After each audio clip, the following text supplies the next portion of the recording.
what I I got want. something very simple to tell you that I figured out that I think will work for anybody in the world of corporate America and beyond. I wake up every day with two missions in mind. How do I make my bosses more money? And how do I get some of it? Very simple. Why? Yo, what's up? Hit that like button on the way in. Do y'all hear Frog? Do I need to, what I need to do now? Do I need to put it on my truck? How the sound coming through? Am I too loud? Mic check, 1 2 1 2.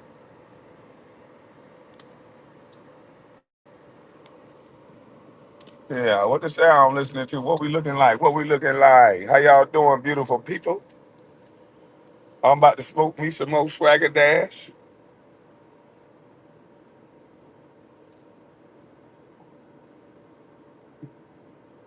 Yeah, I'm about to smoke me some Swagger Dash. And we're gonna talk about this metaverse because it's all the smoke Sunday. So we're gonna get a media to smoke. We're gonna get everybody to smoke. Homelander Jr. We already in metaverse. Y'all make sure y'all hit that like button. About to pull out my pop quiz. Those of you that's ready for your pop quiz, you get an A plus plus today. Yeah. You get an A plus plus.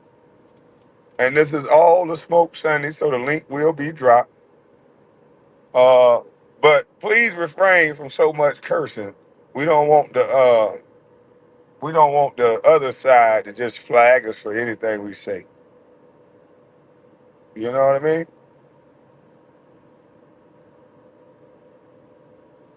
You feel me? I will say. Oh shit, I better not say that.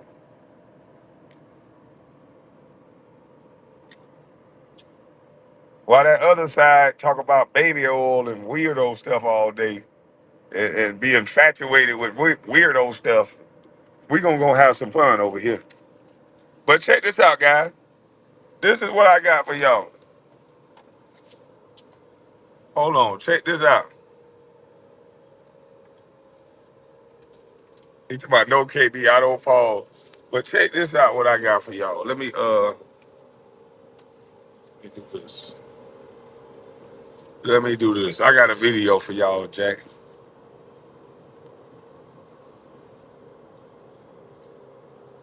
Cause I believe the Secret Service should be fired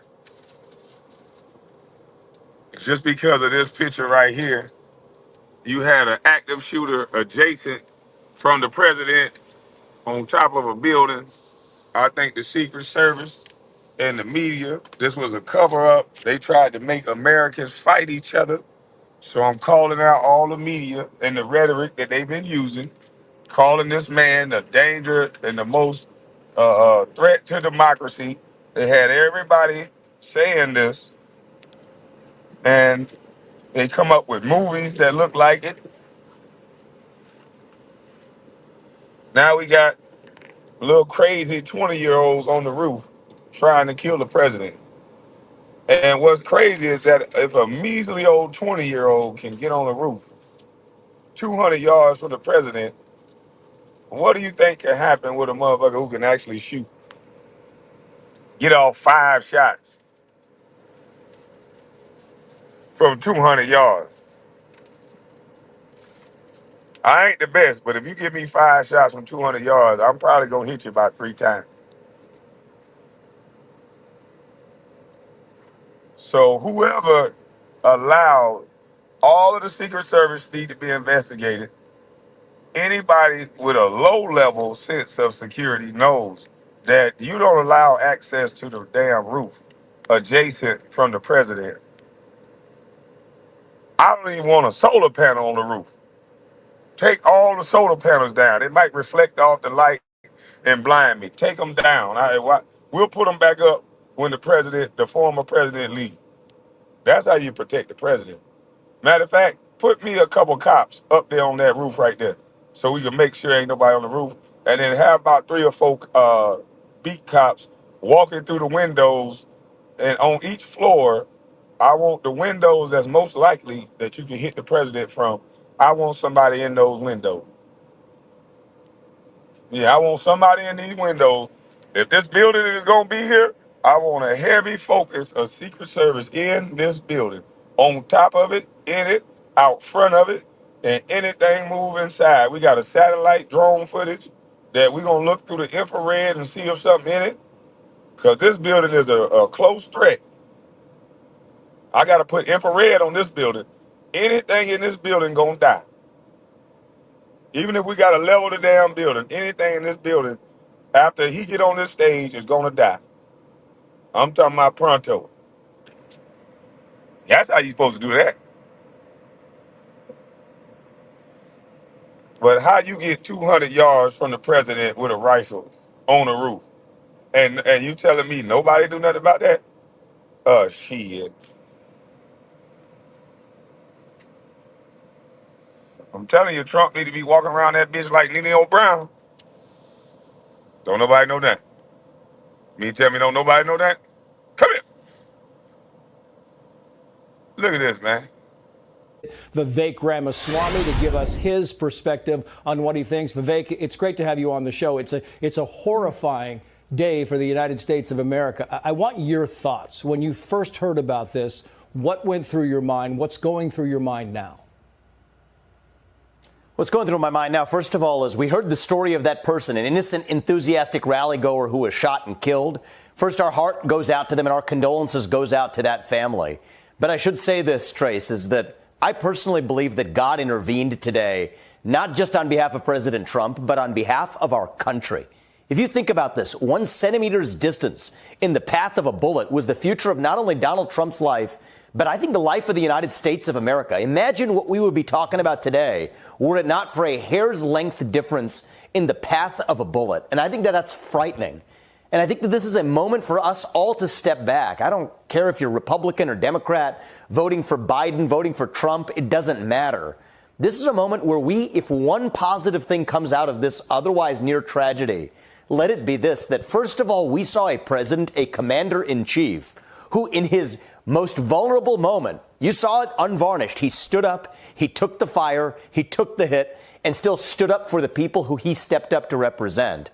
And I think the other thing we have to take away is that this is unacceptable in the United States of America. This is not who we are. Disagree or not, we settle our differences peacefully through free speech and open debate, not this way. And so if one silver lining comes out of tonight, let it be that. And I hope that we begin the process of healing as a country while avoiding what could have been a national disaster that really, without exaggeration, could spell the end of the United States as we know it had this gone a different direction. Absolutely. Vivek, it's Martha McCallum here. I'm thinking about President Biden came out and made some comments. He may make more comments. We know they had a phone conversation earlier. He called what happened sick, and he said it's one of the reasons I want to unite this country.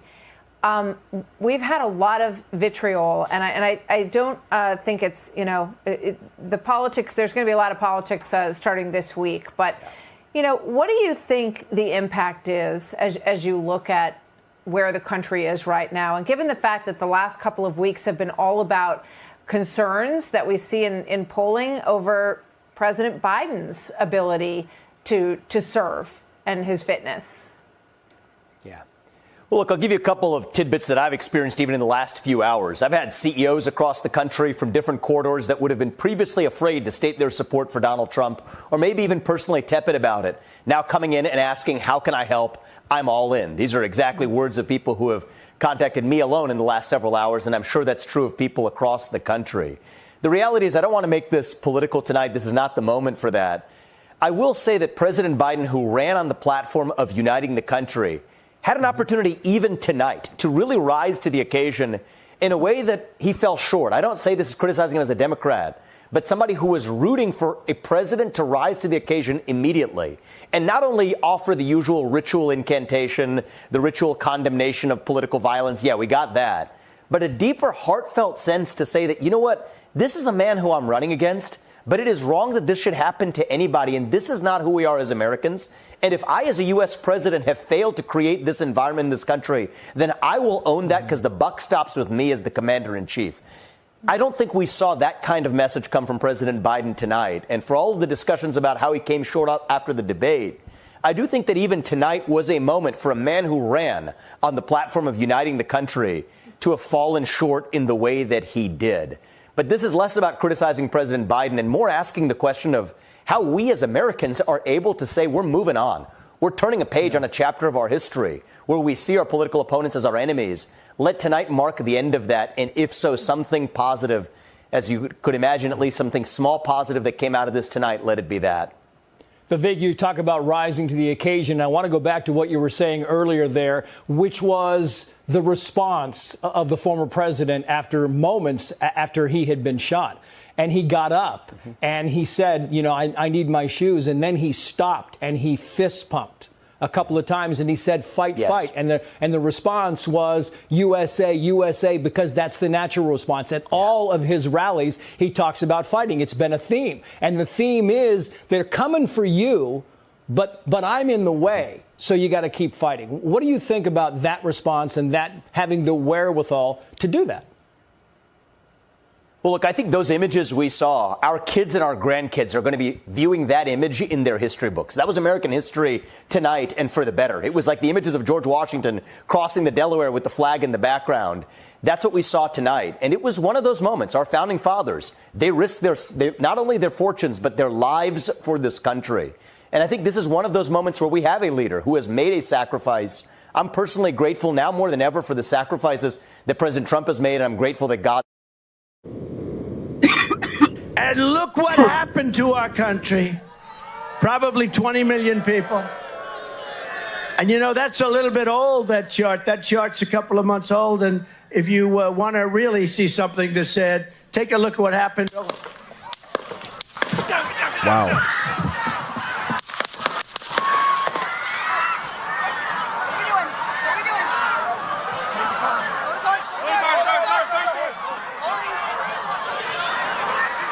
Wow. Said, take a look at what happened. Yeah, so it looks. So, yeah, they say this is fake. They say this is fake. Now, let's listen to a former Special Forces. He used to protect the president, a former Secret Service agent. He's going to talk about, from a tactical standpoint, what should have happened. Watch. Card. We usually keep it right next to us. It's an overlay of the area, usually a satellite image, and it has our 100-yard line, our 200-yard line, our 300-yard line, and we identify the buildings and the areas for potential threat in those, so that when you do identify a threat, you don't have to actually what they call milling out, which is to determine the distance of that actual target. You have it within your rangefinder. You can quickly glance down and say, roughly 200, and you can dial your elevation, look at your windage, make your call, and then fire your shot. Look, at 230 yards, which is what this is being estimated by, we have to bear in mind something. An AR-15, or any rifle of that matter, has what they call minutes of angle, which means what the capability of the rifle is. A standard rifle, which is a basic rifle's capabilities, is 1 MOA, which means for every 100 yards is 1-inch grouping capabilities.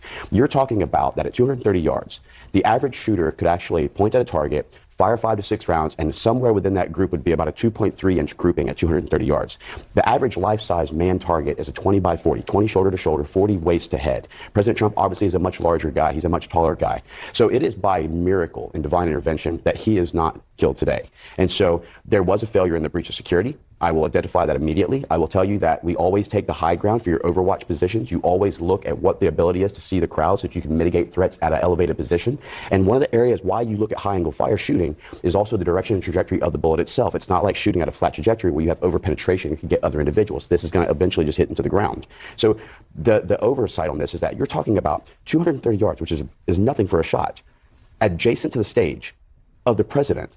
And there was no one on that building. No one, even if you're not going to put anyone on the building, standing next to the building to ensure there's no access to the building. So I'm glad that the speaker is going to do an investigation on this, because I think that it's warranted. I think that I applaud, again, what the Secret Service detail had done, what the Counter Sniper CS team has done. But I will tell you, this is a massive security breach, in my opinion. Yeah, well, so a lot of people have questions about what's going on with the Secret.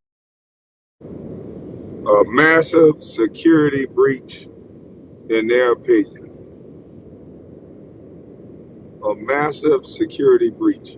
So, and then the media is not even covering it like it's something serious. Everybody just chilling. So I'm going to drop the link and get y'all opinion. I have no confidence in the media, the sports media, nor do I have confidence in the regular media.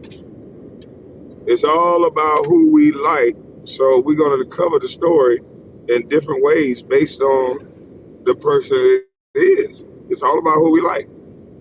If it's somebody we don't like, we're going to tell the story in a way that we demonize them and make them look crazy. If we like them, we're going to tell the story in a way where no matter what they did, it wasn't as bad as you thought.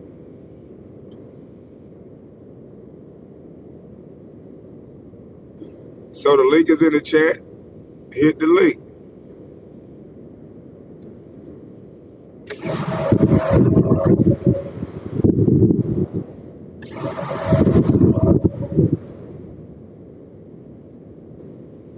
Flush that down.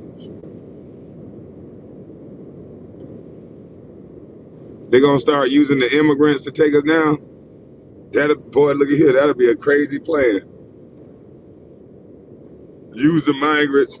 They don't like you anyway. They don't got no bond with you. It's either you or them. Just what if they tell the migrants, hey, look here, you either go back to your country or you kill these black dudes. Man, it's over with.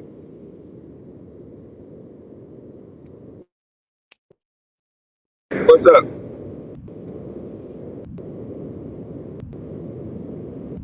Can you hear me? Can you hear you? I'm on. Yeah. Yeah, I'm on. Yeah, what's going on? Oh man, I was just calling.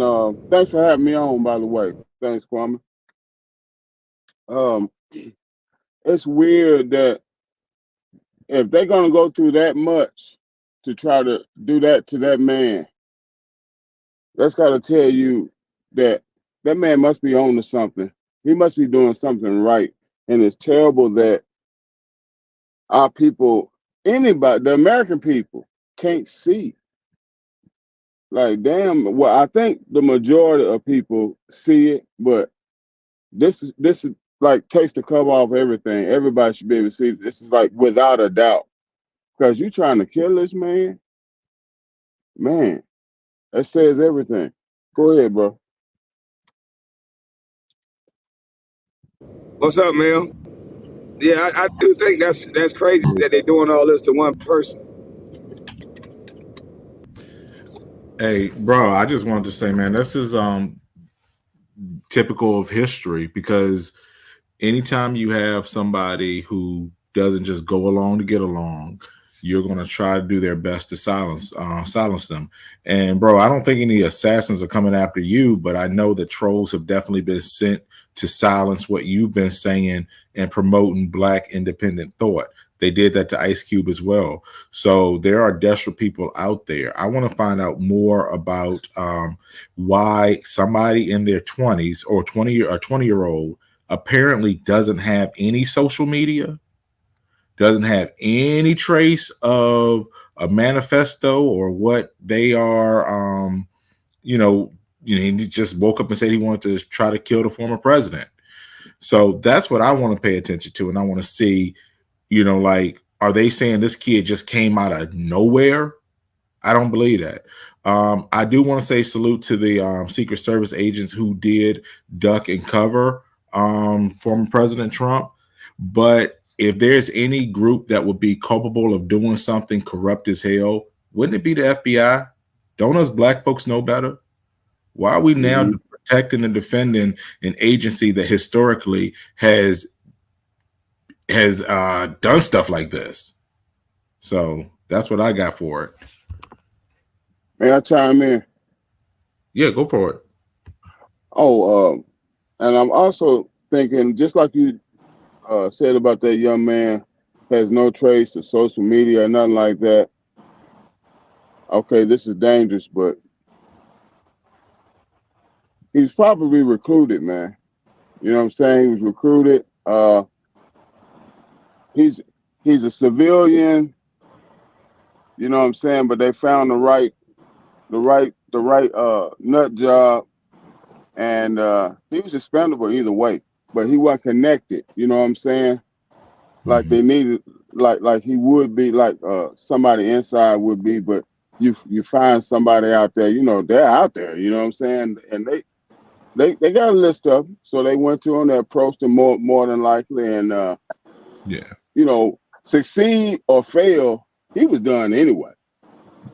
You know what I'm saying? Yeah, facts. Salute to you, Frederick. Salute to you, Frederick James. I saw you said you wanted to pop up, bro. So what you got on it? You got to unmute your mic, bro. All right. Fam, look, watch that video, fam. This man looked to the right.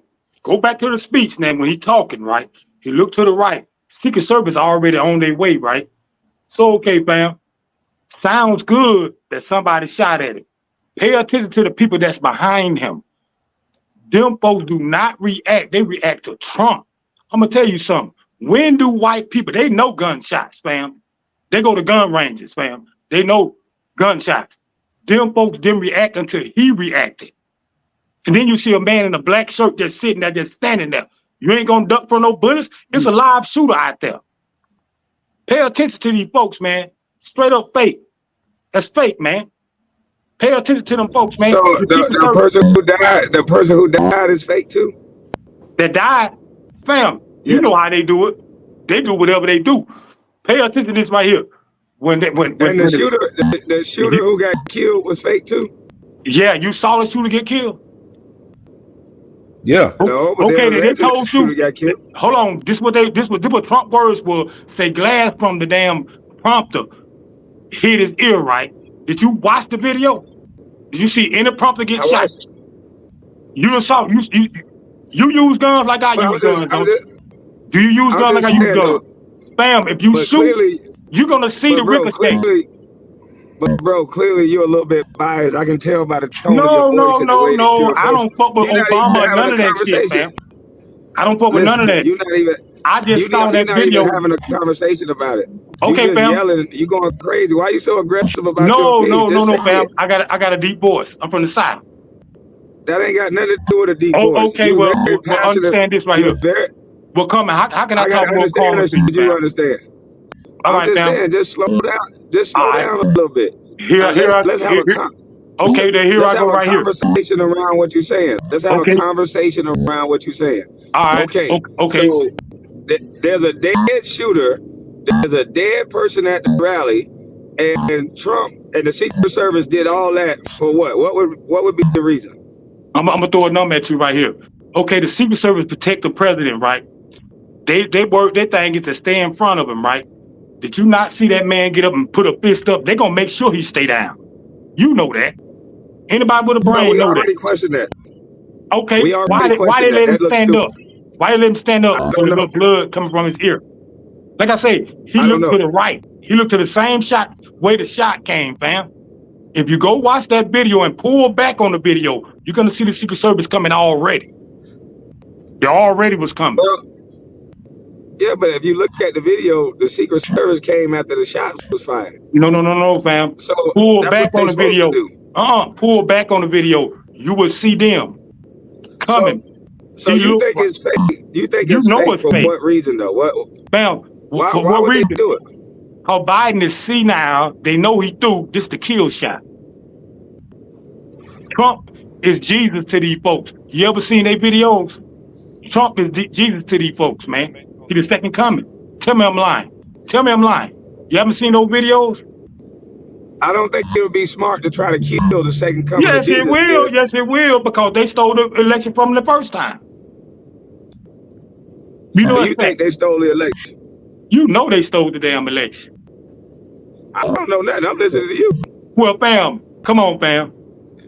I only know same way it's going down now. What's the difference between the people now than back then? So, Frederick, can I ask you a question, brother? What's up, fam? So, if I'm hearing you right, are you saying that Donald Trump do you think Donald Trump had nothing to do with this, or are you saying he's in on the He had everything to do with it. He with the folks, man. He with them folks, man. This the man that y'all say did everything for everybody, right? But y'all don't mention this the man that shut the motherfucking country down. With that COVID shit that he said was fake, but at the same time, he turned around and say he had it, right? Did he get a shot like he wanted everybody else to get a shot? And don't give me that Dr. Fauci shit. Trump didn't shut the country down. No, no, Everybody no, wanted the no. country to shut Did down. Trump not kiss Fauci, the COVID? Did no, Trump Fauci. not kiss the COVID? Bro, calm down. How you talking over everybody on the panel, bro? How? Goddamn, calm the fuck down. Did, I'm did, trying to speak now. You've been talking the whole go ahead, time. Relax Kwame. a Go little ahead, bit. Kwame. Go ahead, Kwame. I tell you what, I'm gonna go ahead and let you go. I don't want no nigga keep dictating what the fuck I can go do. I'm trying to talk. We trying to have a conversation. You emotional about the shit. Trying to talk over everybody on the damn panel. You know it. You know how the fuck you gonna tell me what the hell I know? Then you cursing the whole time on the panel. This ain't the channel for that. We trying to have a conversation, not this emotional crap you got going on. Hey, Kwame, be honest Dog. with you, bro. A lot of them thinking like that right now, man. And it's Man, sad. these I niggas mean, too emotional, man. He act like he know Trump. He talking in circles. One minute he say Trump part of the group, he faked all them. Next minute he say Trump got cheated. Like, which one is it? I don't get it. Bro, He's that's just why I too asked him that emotional. question. That's why I had to ask him that because I was confused as hell. His theory didn't make any sense. I mean, you know, hey, everybody, I ain't even about to make no excuse for it. That is once again, it's a lot of folks really thinking it's bull. You know what I'm saying? They ain't understanding the consequence and repercussion of what's about to be happening. You know what I'm Right. saying? It's a lot of these, like you just said about the he'll have eyes, you know, good old boys. We might want to start paying attention, you know, with the aftermath of all this. You know what I'm Yeah. saying? And I, you know, personally, I would never say that this is a cover-up in any way, shape, or form because somebody, I'm like, homeboy should already knew. If somebody died, it's not a cover-up. Somebody got killed. Period. So we're not catching on to the bigger deal. We basically are still riled up of what the media tells us. I'm not a Trump supporter, but the point of the matter is, I still don't think that man deserved to get shot. No. But there But were some people, people who did. Yep. There are some people who got enraged enough and were told enough that he deserves to be dead. There are people walking around right now, and that brother up here probably was one of them, who thinks that Donald Trump is worse than Adolf Hitler. Hey, fam, Because yo, go ahead, bro. I'll say this. All of us here, let's be honest. How many of us was watching The Apprentice before he even attempted to run for office? If we think he was so racist? Man, I go back farther than that. Remember all the hip hop songs he was mentioning? He's the Everybody was only rocking president it. that ever been in the rap video. Yeah, everybody rocking it. So that should tell you how devious the media is now, man. They He convinced. was on the Fresh Prince of Bel-Air. Yeah, exactly. So my thing is, I get it, man. The media don't like this dude, but I can honestly say to all of y'all, first of all, how y'all doing today? Doing good, man. I was about to say the Chilling. I doing will well. honestly say this though. He got a lot of folks that hate him. And it ain't just Democrats. His own party are like, you know, they want blood because he's not doing the exact thing that politicians do and playing it the same way. And we got to get to the point where, like, look, when you go out off the bat and do something differently, okay, they're gonna have answers for you. You don't if y'all get a chance, watch that movie JFK. Kennedy went out his way to say he was going to end the CIA, and the real powers was like, "Oh, Man, this nigga talking about you can't handle the truth. So what he say is just all true. Huh? He not coming up here to give an opinion. No wonder he was so aggressive. He was trying to teach us the truth. hey man, Hey, This Yeah. nigga is crazy, man. that still reserve will hit people different, boy. I'm telling you. I man. know some dudes that drink 211s and they come out having all kinds of conspiracies. Damn, So Four Locos. Four Locos have you looking at them at 9/11 differently. they be on it. This nigga telling me when I can talk, telling me when to go. All right, go ahead. I'll let you go. What the fuck? come on, KB, leave 211 Freddie alone, man. Hey, That nigga do y'all not know see, how to share his thoughts and opinions. He gonna tell us the truth. Okay. tell you, bro. But see, once again, a lot of them going to be thinking like that. You just seen the Amanda Seals. Oh, yeah, this wasn't nothing but a cover up. And I'm like, Shawty, you must have never been in the shootout before. Man. Yeah. And when people say, why people didn't move from back? Dude, first of all, what's up, everybody, by the way? I didn't say How you Oh, doing, salute, brother? Terry. Hey, first of all, most of his fan base and his support are former veterans. Most of it, a lot of them people behind the power were former veterans. If you know anything about rifles or anything, you won't hear you'll hear a whiz before you hear the gunshot. Mm-hmm. That's the first thing. So if you listen to somebody on loudspeaker and everything, then they're not gonna hear the gunshots until the bullets already flying. It's just physics. It's a sound barrier and everything. And Especially, Taryn, what's up? Not calling you a dummy, but for what Buddy was saying, yeah, dummy. Of course they're gonna move when Trump moves. It's called shock because you don't know what's happening right there in that very moment, and then you see him move. So yeah, you're gonna move. That's like one of the most natural reactions to do. I don't know what the hell he was talking about or people are talking about. Those people reacted when they realized what was going on. And if you've ever been in the vicinity of a shooting, you will know you're not going to just, oh, I hear something, I'm ducking. No, you're going to be shocked the first time. And then the second, the third time, that's when you're going to react. So for some people, things just can't happen. You know, it's always got to be. It's a script. It's the actor. I mean, really, you know, some people it's just always got to be something. I mean, all y'all got to do is watch the Kennedy shooting. You know, his wife was right next to him. First, he was like, oh, so he thought it was a mosquito bite. The next thing you know, he got hit again. She wasn't really paying attention. But then when he got his head blowed off, that when she freaked out, she wasn't even trying to cover him. She ducked. And most people don't even know he got shot twice. Yeah, exactly. From different angles. I ain't going that far. Yeah, we when they declassify that, we talk about that. Let's leave it and where that hey, is. man, we could like. I mean, the point of the matter was Oswald did not kill that dude, man. We ain't gonna touch that. We you're right. I don't know no Oswald. Yeah, let that get declassified. Hey, Oswald is classified. Oswald's a good guy, but just don't go against power when power just be like, okay, we'll make an example out you. I'll say the same thing with Jimmy Hoffa. I will. Okay. I would say this. A lot of people want Kennedy step on a lot of toes on that time. We're gonna leave it at that. But back to this though, like the critical task, the sound barrier. I mean, you're not gonna react, especially if it's a low caliber. Like I ain't gonna say low caliber. It's like 5.56 or something like that.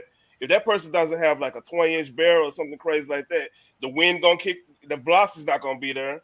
So wind probably affect because it was really windy. You go look at the videos. Right, it's super windy because of remnants of that hurricane blew through there. So it's super windy. So if you don't have the windish right and if any deviation, he's going that person's gonna miss because he was aiming at the head. That's obvious. Yeah. Now, and that's my thing. But my thing is, to me, it's all on the Secret Service. There's no way that building would have been a focal point for me to make sure nobody is in it and nobody is on it. So how can you drop the ball like that when it has direct sight to the president? Exactly. Yeah, KB, because Trump has come down to my area a couple of times when he was president, and then also Biden. And what they do is they prep that area like 3-4 days in advance before the president even comes there, and they look for every single thing. So I mean, I don't want to blame the CIA. I'd be more blaming of the FBI.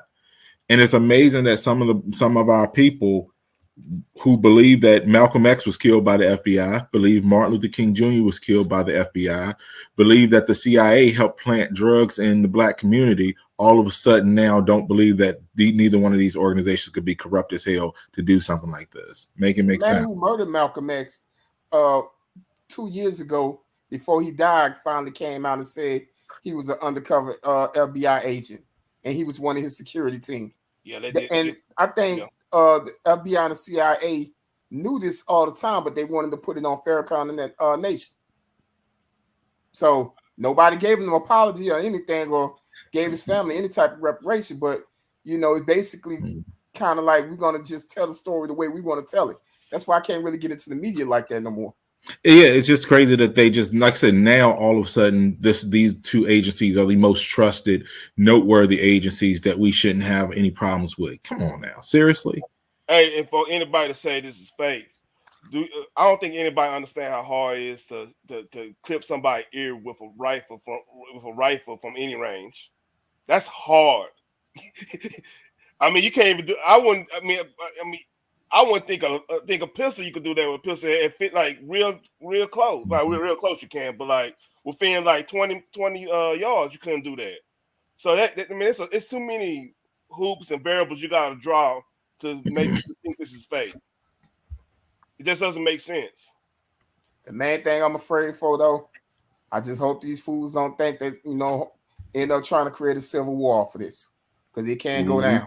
Man, if we would have woke up and Trump was dead, everywhere would be on fire. Yeah. Yep. I'm trying to tell you, y'all better go get you some water and shit, because that was a weak show of force for the fucking the Secret Service. So you telling me somebody with a little military training that don't like Trump can get 200 yards away from him and get 5 shots off at him? He'd be good as dead. The one He is thing, lucky though, to be alive. I say for us, though, we should be wise enough to go ahead and try to join like the NRA or any guns organization, because 9 times out of 10, they're going to down there take their pain out on people that don't look like them. So we know about Tulsa. We know about the what we call them out there in Florida. They got burned down. You can't take chances like this. Right, and then the fact that Trump requested more security and it was denied, that dude need to be fired right off the rip. His security, he asked for more security, beefed up more security. They told him no.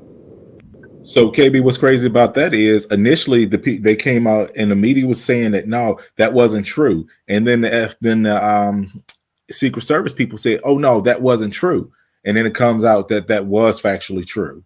So how do you start off with a lie and then expect people now to not ask those questions? Are you referring to Mayorkas, the one that denied them? No, it wasn't Mayorkas. It was it was the head of the Secret Service department. Oh yeah. I sent you that. Was it you or it was Odom? I sent the picture. It probably was O. Yeah, and and she was the lady that they were running it. She was like, we want 50% more women in the Secret Service. She had some kind of campaign, DEI campaign. 33% more women in Secret Service. Yeah, I didn't get the percentage right. Thanks for correcting me. But she said some craziness. Some of them damn women were freaking out too. What do we do next? They couldn't even get a gun in their damn holster. You can't have DEI and protection details, man. I'm sorry. That just doesn't work. Man, go get me some Navy SEALs. I don't want to hear nothing else. Go get me some. If it's about my life, go get me the Navy SEALs. I need Delta Force. I need some operators. Hell, I need some old Max Sock folks to run the show. Hell, they'll get it right. Private security probably done a better job than that. Yeah. And once again, man, a lot of these folks who are throwing these conspiracy theories, they have never been in any type of situation like this and know how to handle it if it go down. Yeah. So just to throw things out there like that, I should know, man, the world is full of a lot of idiots, man. And that's why they don't understand when you hear people say, well, why does a cop have to shoot somebody so many times? Because if you listen to the return fire that they did shoot and kill that guy with, they probably hit him 7 or 8 times. And it's because people have adrenaline. So when they get hit the first time, they're not necessarily going to go down. But you listen to people, like I said, like Freddie 211, no offense to him, salute to that brother for coming up. They think that like it's stuff like in the movies. Like, oh, you just hit them once and they go down. Or you hear a gunshot, everybody ducking. That ain't how it is. And they always know how they gonna react in the situation, and they always know how a person's supposed to react. Some people freeze up. Some people die right there where they stand because they stuck through fear, and that's a real thing. Why everybody ain't dropped down? Some people scared. They froze. He ain't know you were gonna be at a Trump rally and he get shot at, and they're looking at Trump. So all the excuses he gave, I'm like, man, what is this dude talking about? Calm down a little bit. That's why you can look at that crowd. Some people were ducking, some people were running, some people were standing up, some people were looking around. You know, they're shocked. Like I said, a lot of veterans in that crowd. So if you know any veterans, They looking at, all right, where's this coming from? So I can help. They talking about going to fight themselves. They want help. A lot of cats, especially more, these 13 Bravo cats that that's what they want to do. That's what they're going to do. That's what they train to do. It's in their nature. So I mean, that doesn't surprise me they didn't run. Excuse me, chat. I'm gonna drop down, y'all. Listen, I got some stuff to do. Y'all have a good one. Bet. Salute to you. Hey, you be blessed, bro. Yeah, man, that was crazy right there, though. But hopefully, man, prayers to him being okay. You know what I'm saying? And we learn from this situation, because 9 times out of 10 tomorrow morning, everybody gonna have their own professional opinion on how the thing is, and a good 85% of it come from people who have no experience. Yep. And they're gonna be the main ones that people gonna give attention to.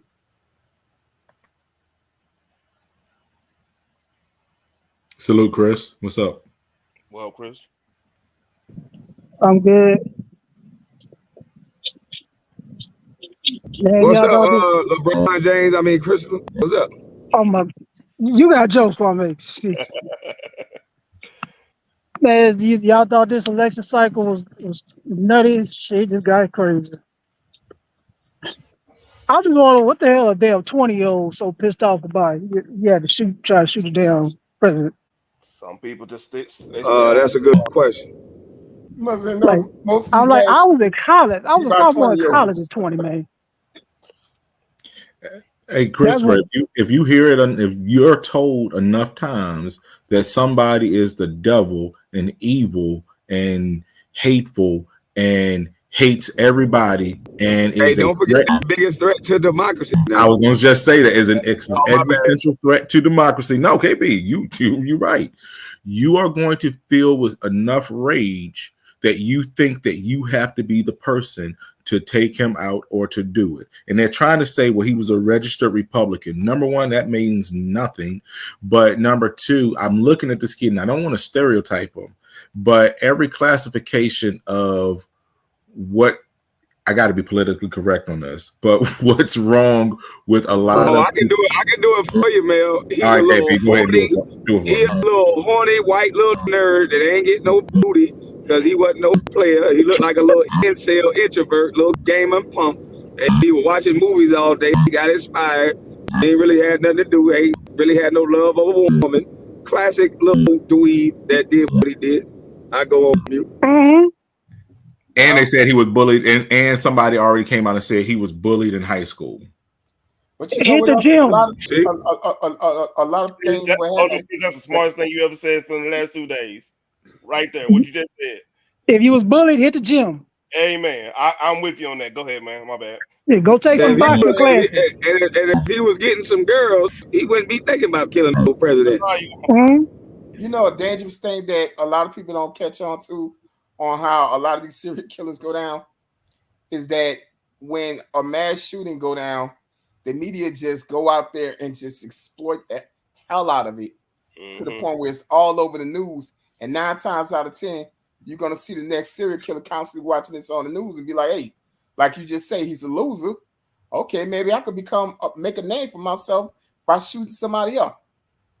All because I've been, force-fed this through the news.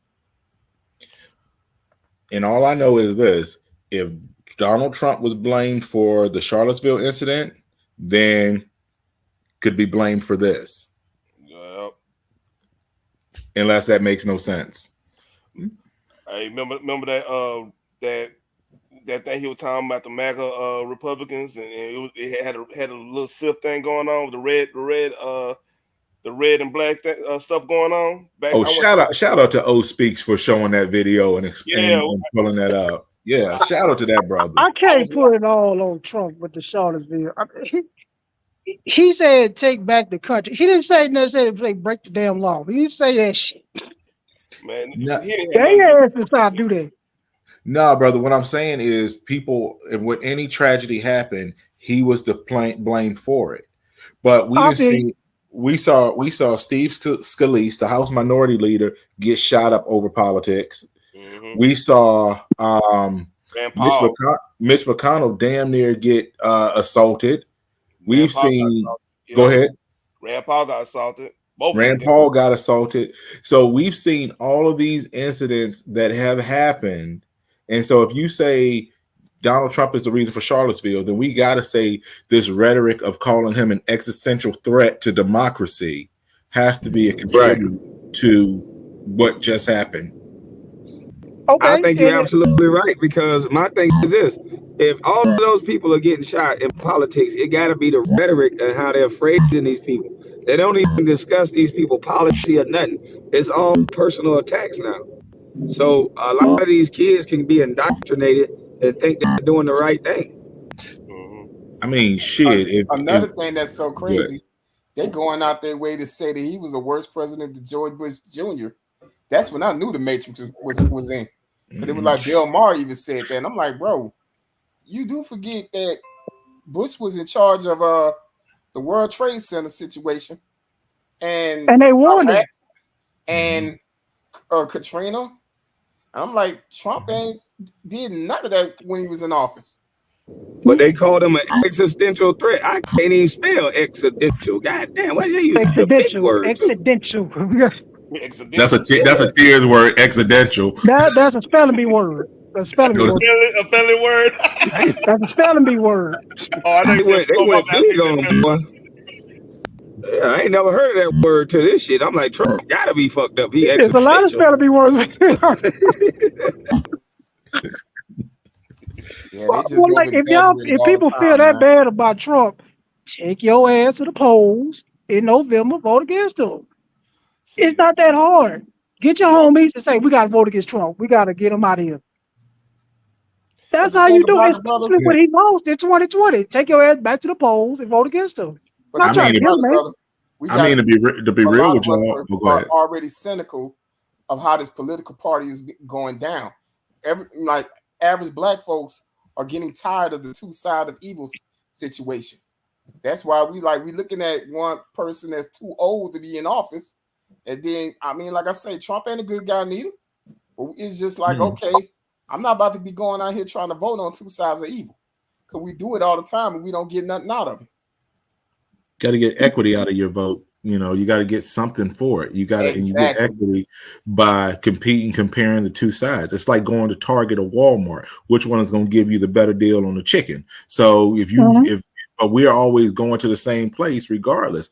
But hell, I thought when I first saw about Trump getting shot, I thought it was D.L. Hewley, because the way that brother was spitting and crying because George Clooney said Joe Biden needs to step down. I mean, that boy was hurt. Man, hell yeah, that nigga Hewley gonna be on the roof next. That nigga mad, boy.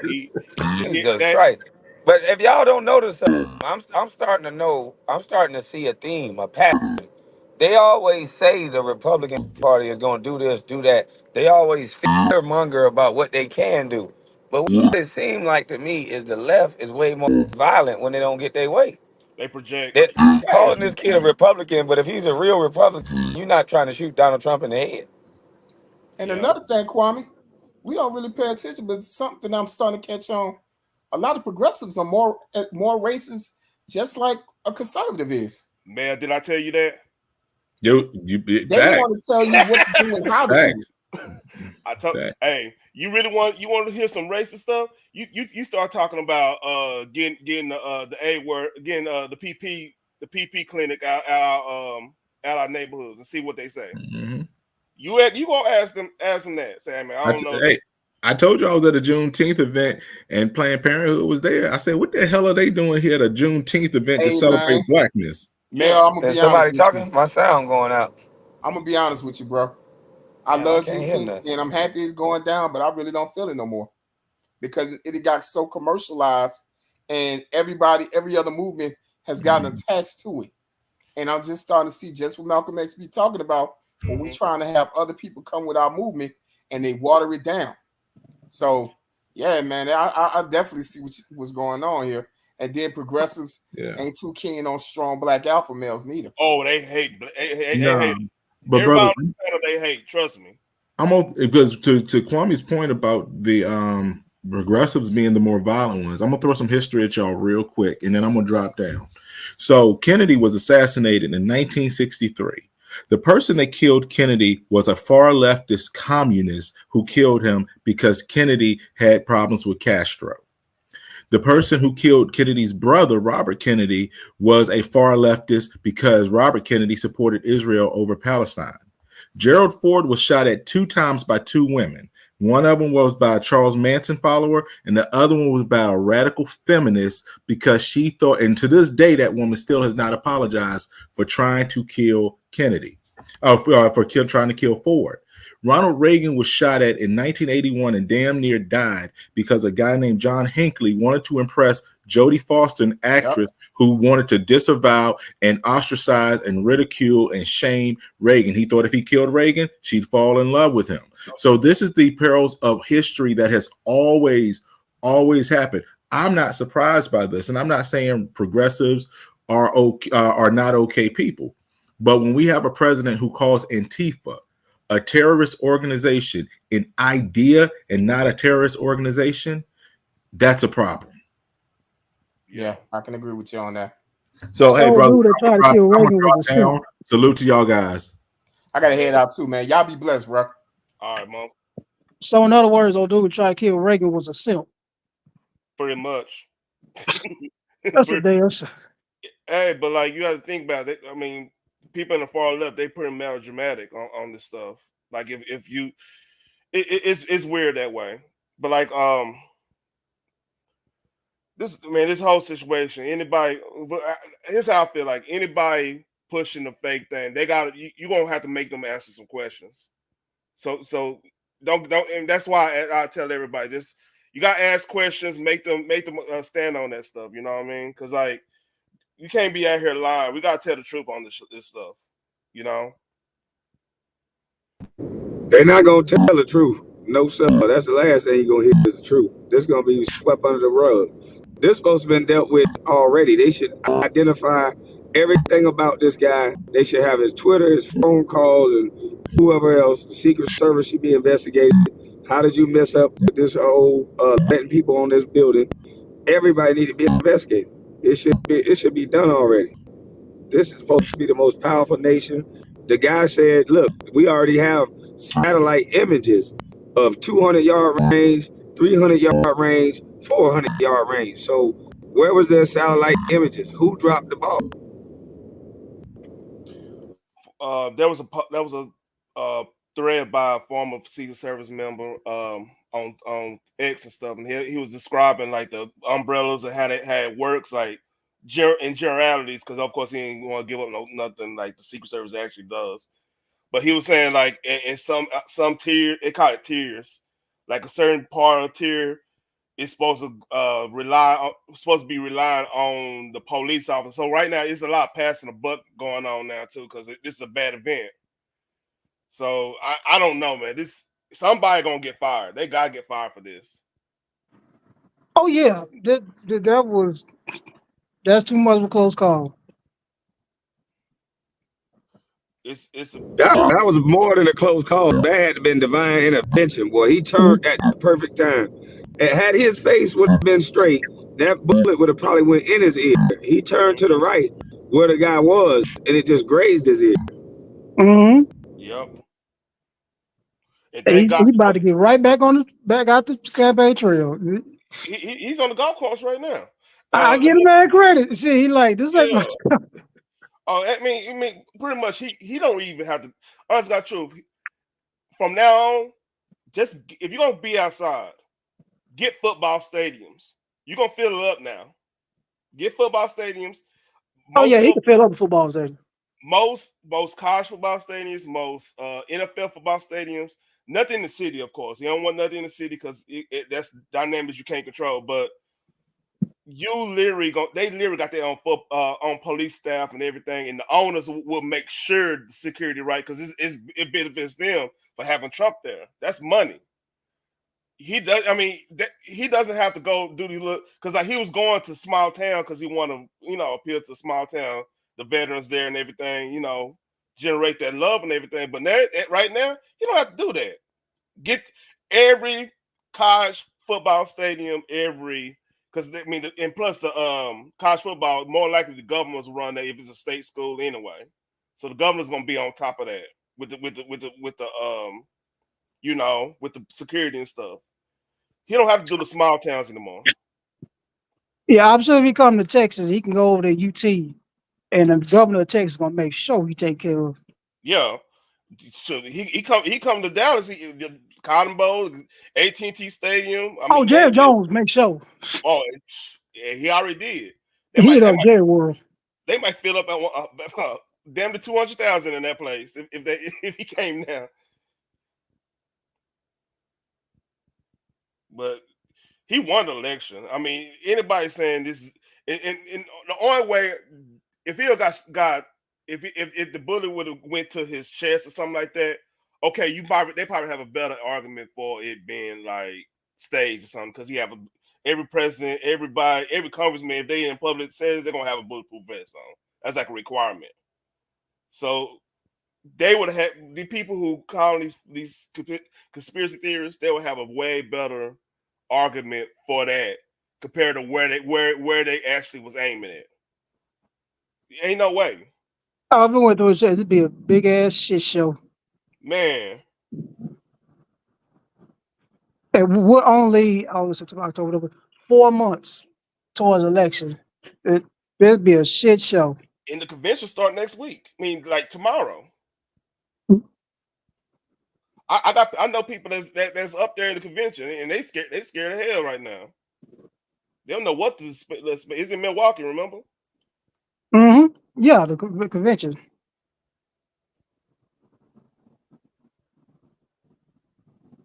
So I mean, it's scary. But you know, one good thing this does, this exposes a lot of people, man. Like people who are like wishing something would have happened. Do you really want to be around them when stuff actually happens? Right. That's what I'm saying. Like, damn, you that type of person. Yeah. But everybody talked about Trump help, but I believe that was Joe Biden. He'd have had to jump on the ground that quick. He'd have been shot.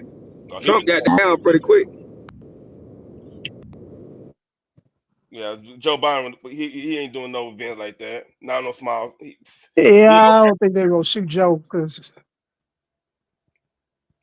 they love Joe. Nah, you ain't gonna shoot Joe because look who that makes Kamala the president. Yeah. So you saying they don't want a black woman to be president? Well, if you shoot Joe, if you kill Joe Biden, then yeah, she's president. You know what's remarkable? So I'm saying you saying they don't want a black woman to be president? Yeah, I don't think they're gonna kill Joe. But like, look, not like that. I'm gonna ask a question to y'all, man, and I don't mean no harm or anything, but this always hit me, even after the Afghanistan blunder. I would think now. I know sorority.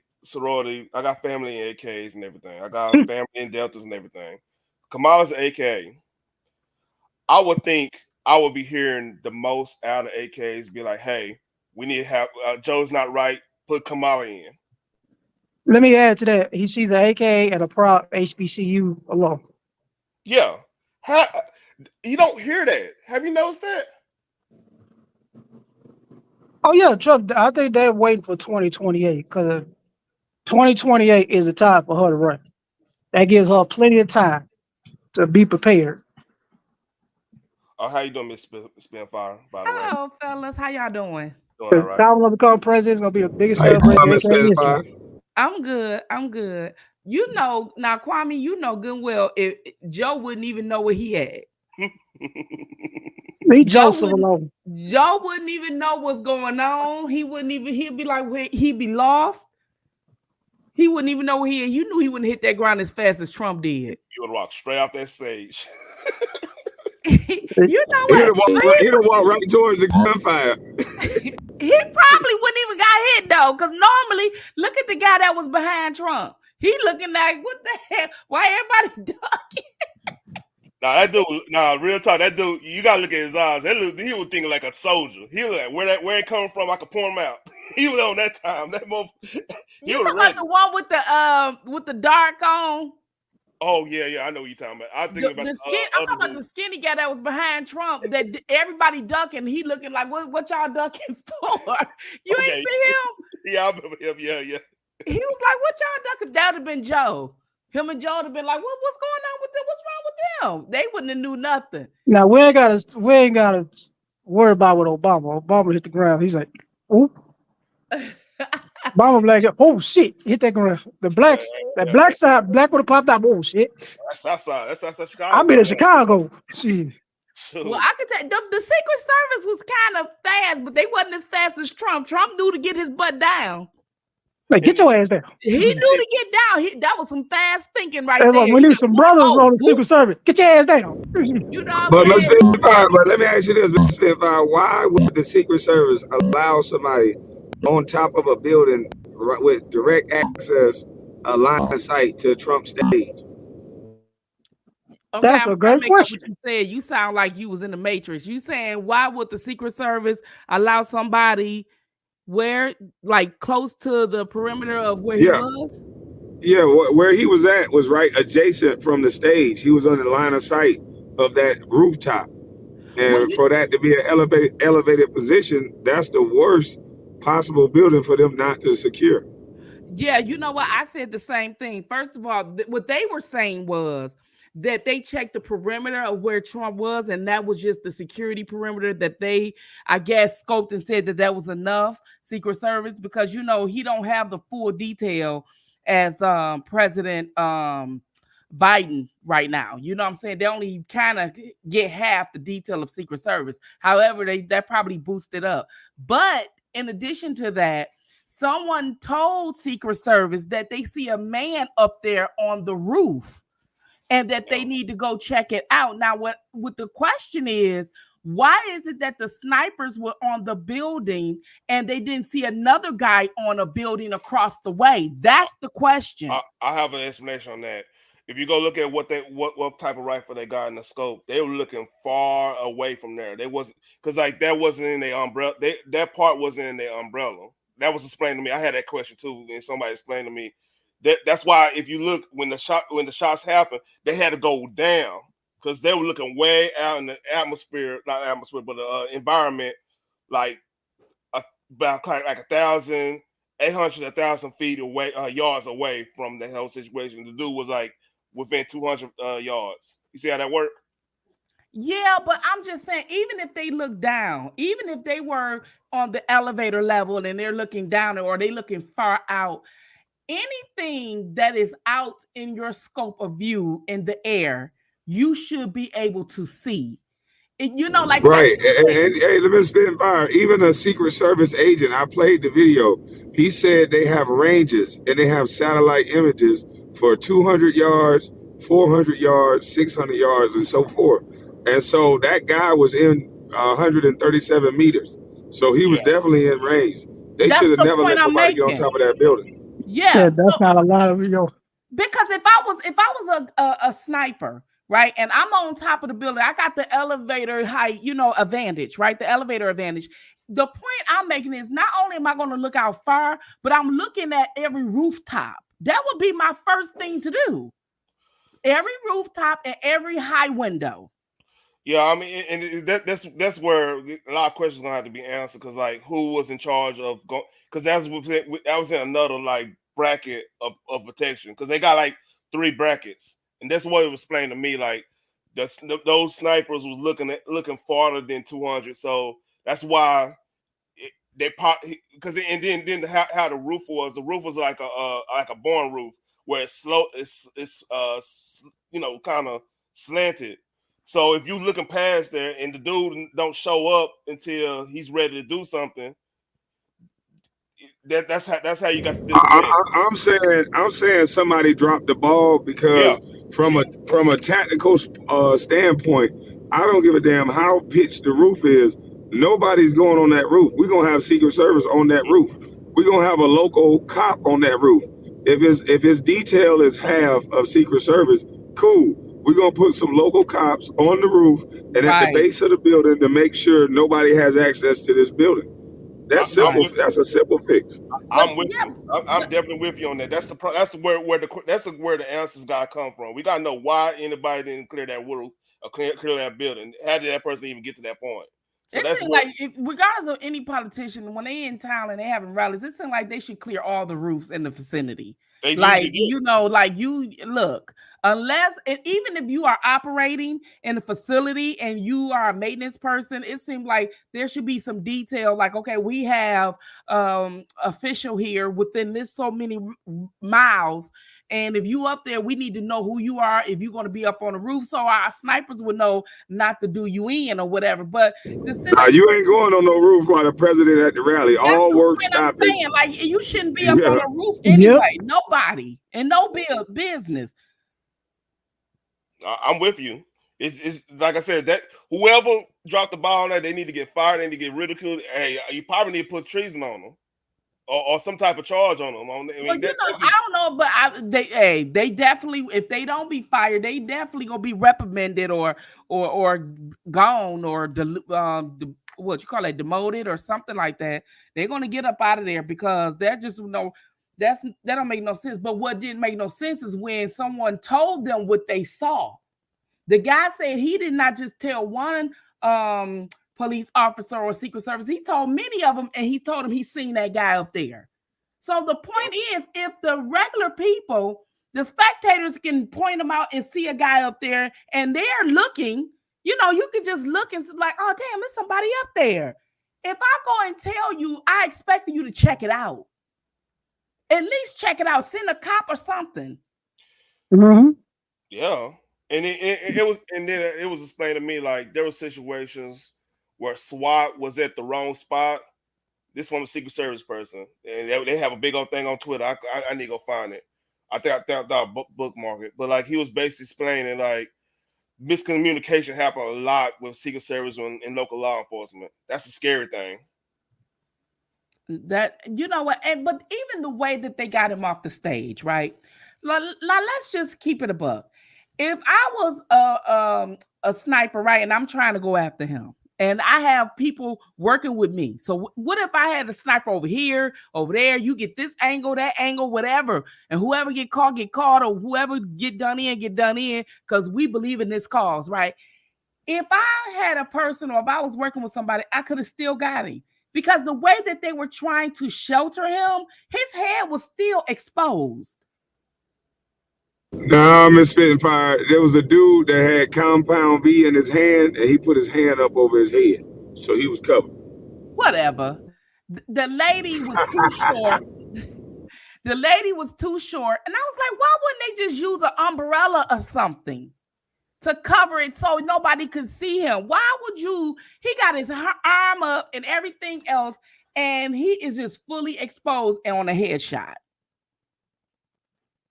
If somebody was, in a different direction, it just doesn't make any sense. They allowed Trump to be in his ego and make a show of force instead of, he can make a show of force when he get to safety. At that time, like you said, it's time to go. It's time for not use your hand to push his head down. Y'all get over top of him and take him to the car. And I that's shocking that they don't have like a bulletproof vest to throw over him. Y'all say he already had one on, but what about a helmet or something to put over his head and keep him down and get him into the truck? They're not going for the chest. They're going for them headshots. Yeah, he need a helmet. They should have ran up there with one of them army helmets, put it on his head, rush him to the car. Well, I don't understand. Like, it just seemed like to me, if you are at a rally, right, and there's like a rooftop view, it seemed like there should be some type of something to cover that, to where no one who's on the rooftop can get a shot. And the only one that should have been on rooftop was snipers. And that way they can sit up there and monitor the crowd. That's all that needs to have been done. You know what I'm saying? So nobody won't get a shot. You know what I'm saying? And then when the rally over with, take it down and that's it. Almost like putting up a big old flag where people can't even see him on the stage unless you actually on the ground or behind him. That's it. Yeah, the Secret Service director is named Kimberly Cheatham. and she the one that was pushing for more women to be in the Secret Service. She need not to. She was too short. She couldn't handle it. Yeah, Trump 6'5". We talking about from a tactical standpoint. She can't even cover the president. He's 6'5". Right. No, And no, she no, no. Need to couldn't have handle all men him. that's taller than him. What about Yeah, yeah. 6'3"? You're right. No, I was just saying who. I didn't name the who was a Secret Service person earlier. If they got a woman as tall as Brittany Griner, let her on the detail.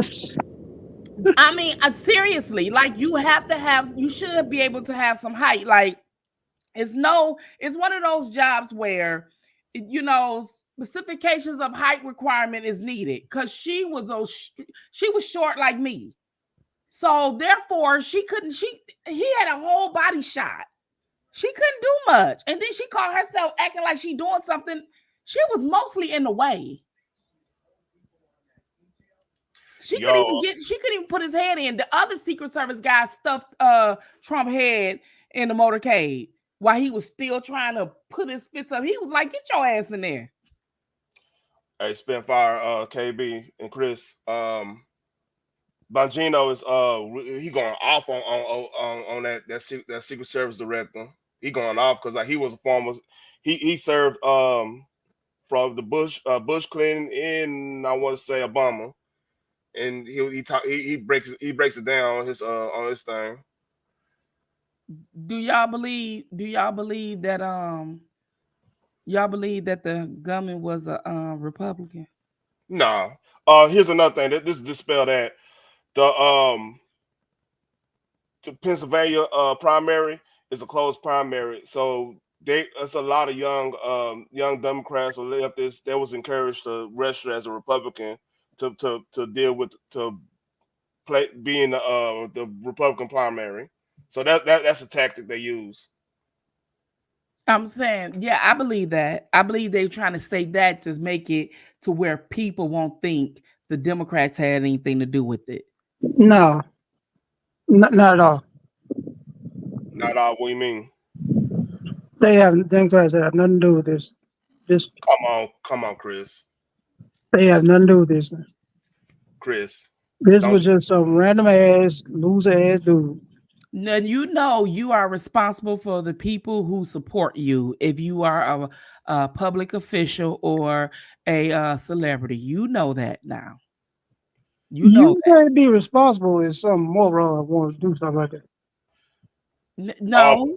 All right. I'll let you speak on this one, Spitfire. No, that's not necessarily true. You know well, like if someone is a celebrity and they commit a crime, they're going to go after that celebrity. So that's just like saying if someone highly support the opposite party and they're responsible for it, the party gets blamed for it. Now we know in reality that's how that goes.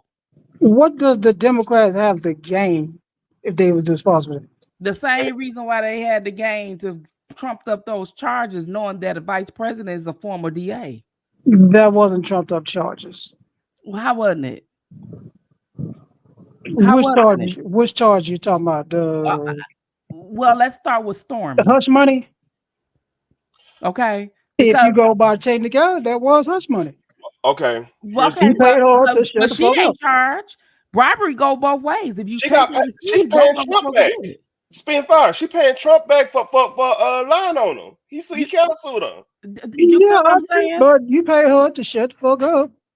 That's a hush money. Listen to us. The person they claiming that Trump paid to shut up is actually paying him because she lied on him.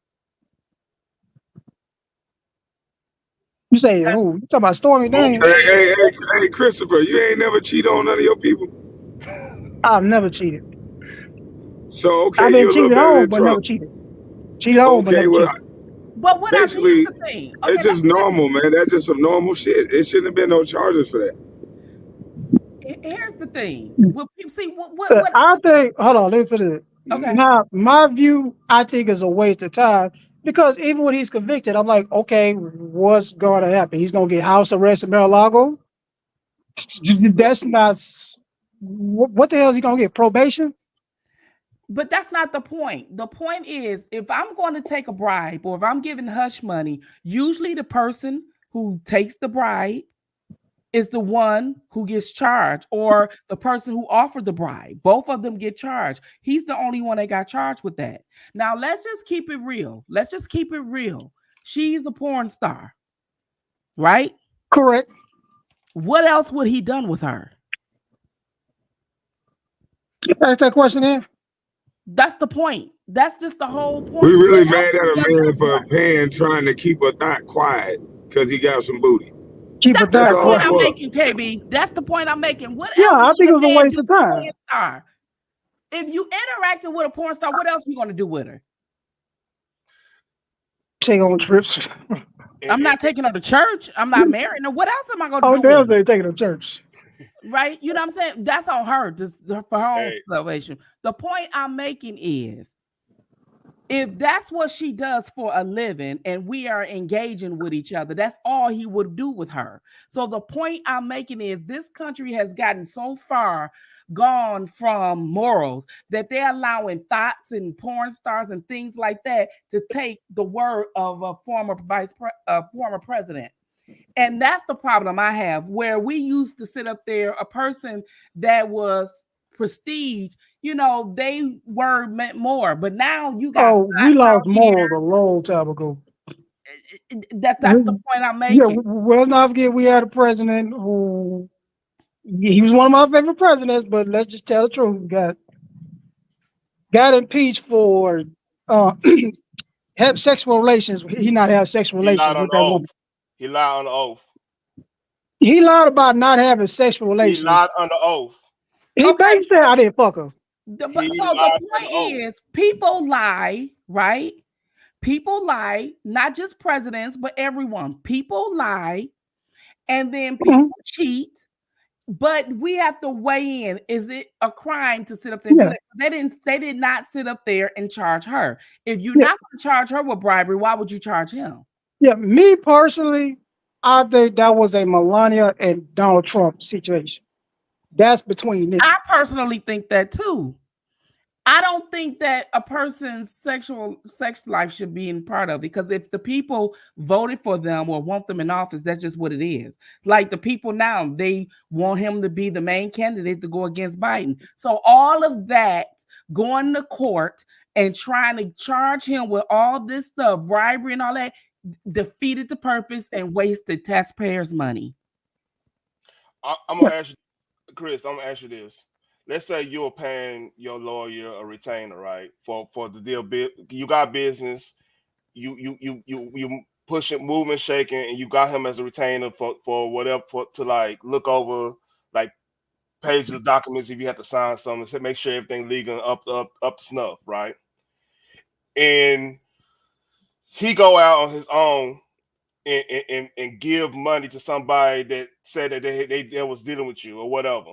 He go out on his own and pay money from what you've been retaining him, then lied about it. Should you be responsible for what that lawyer lied about, or should the lawyer be held responsible? No, because that's essentially what happened in that case. They blamed Trump for something his lawyer was doing. Yeah, my personal part about this, like, is even when he's been convicted. Now what? He's not going to jail. So I'm like, okay, you just wasted taxpayer money, and he's gonna get what? Probation? So you necessarily telling us you wasted taxpayer money? Like, only thing you get is you probably embarrassed him in the public eye and have him be a convicted felon. So you wasting our time. He's going to the White House because he wins. They waste the time because they hate him that much. This is why we even talking about the situation that just happened. I'm not denying that part. There's a dislike for Trump. I'm not denying that part. I'm not the biggest fan of Trump at all. But I say, okay, I'm gonna take my ass. If I look at that situation, I say, okay, fuck no. Okay, I'm going for Joe Biden. That's how I handle that situation. Hey, Christopher, chill out on the F-bomb. Oh, I apologize. I want to be able to keep the video up. I apologize, bro. Okay. If I don't like it that much, I'm going to the polls. in November and vote for Joe Biden. I don't want the man say, Chris, okay, we need to kick him out. And I said, okay, beat him. Make him a two-time loser. And that's how you handle it, especially when you beat him in 2020. you using logic, using logic that you using basic logic, and you got other things going on. See, these people that we talking about, they live politics. They don't have any faith in anything other than politics. This is their life. No, what they're saying is you don't have that much faith in your candidate who beat him to say, They oh, don't. I think we're going to beat him twice. That's what you're telling me. If You don't have that faith in your candidate. they didn't have any faith in their candidate now, what makes you think they had faith in them in 2020? That was a means to an end. This is why. But he won. Now, don't get me wrong. I'm about to say this. I'm a fair man. I think part of the reason why Trump lost, a large part, is because of his response towards COVID. If he would have came out from day one and took it seriously and say, okay, this is a situation we're going through, we're going to make it through, Hold on, I think he would have been back in office. But Chris, because he didn't take it serious, hey Chris, that hurt him big time. Chris, somebody just said I'm an agent. That's fun. That's hilarious. I'm just laughing at that. I'm sorry, man. No, I think he didn't take it serious. And here's the thing, though, on in the grand scheme of things, yeah, the 2 weeks, I could see why 2 weeks the slow spread thing. That was a bad idea, but I understood why he like, hey, let's do this. But he gave him blood. You can't give these type of people that think politically all the time. You can't give them anything, because they will take that power and run with it and stuff. Then all of a sudden, essential workers and all of a sudden all that stuff. So he fell for the oldest trick in the book, like how to use, and that's on him. We got to take the L on that. Yeah, that's what I say. He should have attacked it from day one. All right, we're gonna jump right in front of this. We got a situation from the virus that we never been in this. It's gonna happen, but we're gonna pull through as a country, united, and we're gonna get through this. Christopher, we gotta give Speak Love a chance to say something. I apologize. Go ahead. Speak Love, go ahead. What's going on, everybody? I'm patient, so it's all good with me. My bad about that. How you doing? I'm doing well. I got a couple of Hello. things. As far as Miss Spitfire, how are you as well? But I just wanted to say, in terms of the whole shooting, for anybody to say it was fake. Now, if it comes out years later that this was fake, then hey, I have to apologize for this. But on a more comical side, I don't know anybody. Now, Kwame, I've seen you. I know you know how to handle guns. I'm from the South. I'm used to guns as well. My my nephew is a Marine, sharpshooter, all that kind of stuff. Who is trusting somebody with their life to do something like shoot the side of their ear? Who would do that? That makes no sense. I mean, you could have been nervous. You could have had an itch, a bug could have got on you. Now your hand done move, and now you blew my head off. Like, who in their right mind would do that? Now, secondly, like, this to me shows the two-tier system of America that we live in. I don't see the outrage coming from the other side. I'm neither. I'm in the middle. I'm not a Republican nor am I a Democrat. I look at the policy and I vote that way. But I think for somebody who ran on, the layout of, we're going to bring America together and all these good things, whatever, we're going after the souls of America and all this other stuff. This was the perfect time for Joe Biden to say, look, if you're for me and you're going to do this, I can't stand with you. I don't want you on my side. If this is what you're going to do, anybody who may have done this attack, you got to be for Joe Biden. I can't see you being for Trump and trying to kill him. I think that was a perfect time for Biden to come out and to come out strong. It would have looked good on his part. But to me, it was so watered down, his response to this whole thing. And nobody is saying anything, just like, it's been mentioned. Nobody has said anything about the fear mongering going on. This whole, if Trump gets back in office, it's going to end democracy and all this other foolery. as if the man has not already been in office for 4 years and the world is still going on. I don't understand this foolishness going on. Now, you had Maxine Waters who said, you know, I remember when she said, get in the face of Trump supporters. You even had, what is his name? Charles Barkley was saying he's going to go and smack somebody, whatever he said about wearing a MAGA hat or whatever it was. Now, to me, that sounds like inciting some type of riot or saying, you know what, if you do this, you'll be okay. Go ahead and do it. That to me aids to somebody taking this type of stance and acting out of order. And nobody's saying anything. Now, Trump didn't say go to the Capitol and bum rush the Capitol. He said protest peacefully. They want to put the whole insurrection on him. Why is nobody putting the insurrection on all these other people who have said all these things? What are they now? Facts. Speak it.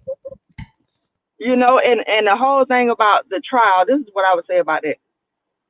I completely agree with you, Miss Spitfire. How do you charge somebody for paying off a hoe? Hoes been getting paid off forever. You know what I mean? How are you going to charge him for it?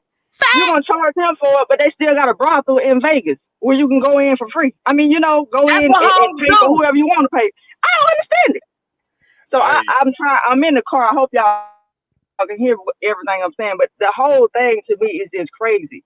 If we've gotten to a place in society where, you know, somebody would want to take somebody's life just for their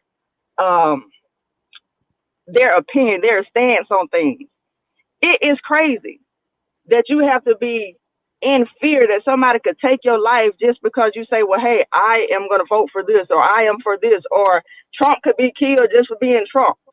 If you don't like me, get from around me. You ain't got to kill me. You know, I just don't understand it. It's crazy. And that's all I got. I'm sorry I took up so much time. Speak it. Keep going. You going? Nah, you telling the absolute truth. That's why I stayed on mute. I'm like, damn, she know what she's talking about. I'm just sick of it. I am sick of it. You know, even the system with Kwame, even the system with you. The whole, you know, you've said from the beginning, go along, get along, gang. It's about who you like.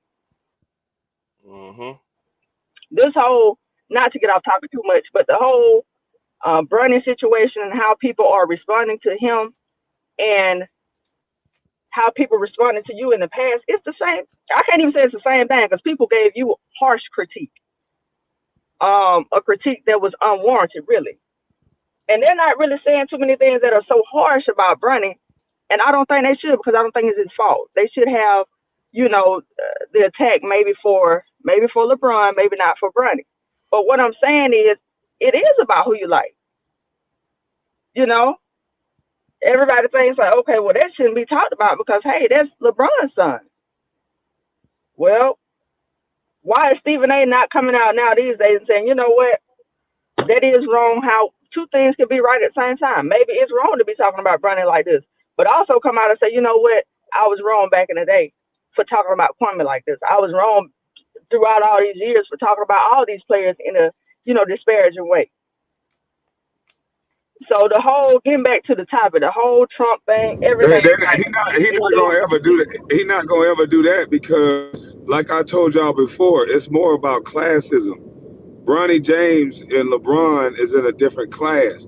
I'm Kwame Brown. I'm from the hood, but Bronny James and Bron are like black royalty. So if you notice, they don't care that you're making a great point about Anthony Bennett, Michael Overcandy, Kwame Brown, and any other player, Westbrook, any other player that's black. They don't care about their wives, their children, and nobody else. They just say whatever, they do whatever. But when it's Bronny James, then you can't do that because you hating on LeBron. He's a black man, so I guess I'm white. Call me Kwame White. Kwame, and Kwame, you definitely ain't white. Now I just want to say that. You know, you a little.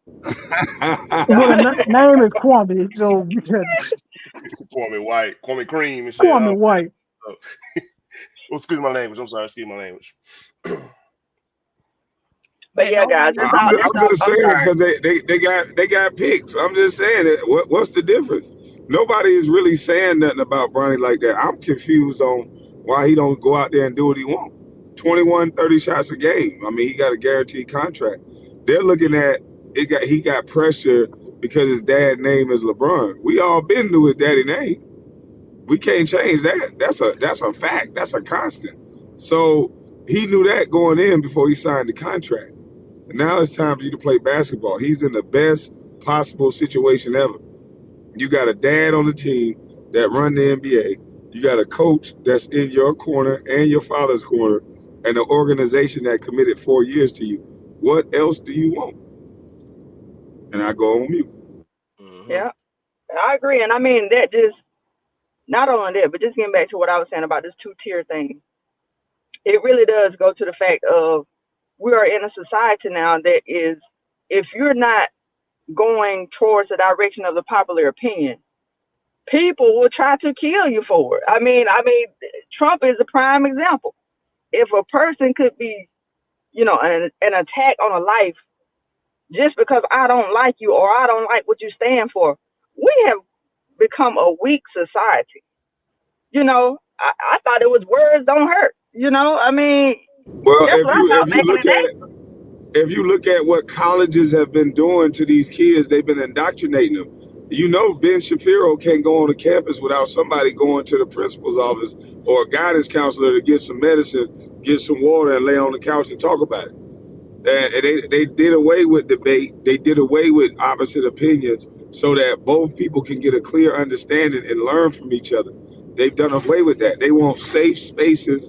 They don't want you around. So these people that hear words that they don't agree with, now they become angry. They become violent. You're doing something to them now. And so they feel like they can do something back to you.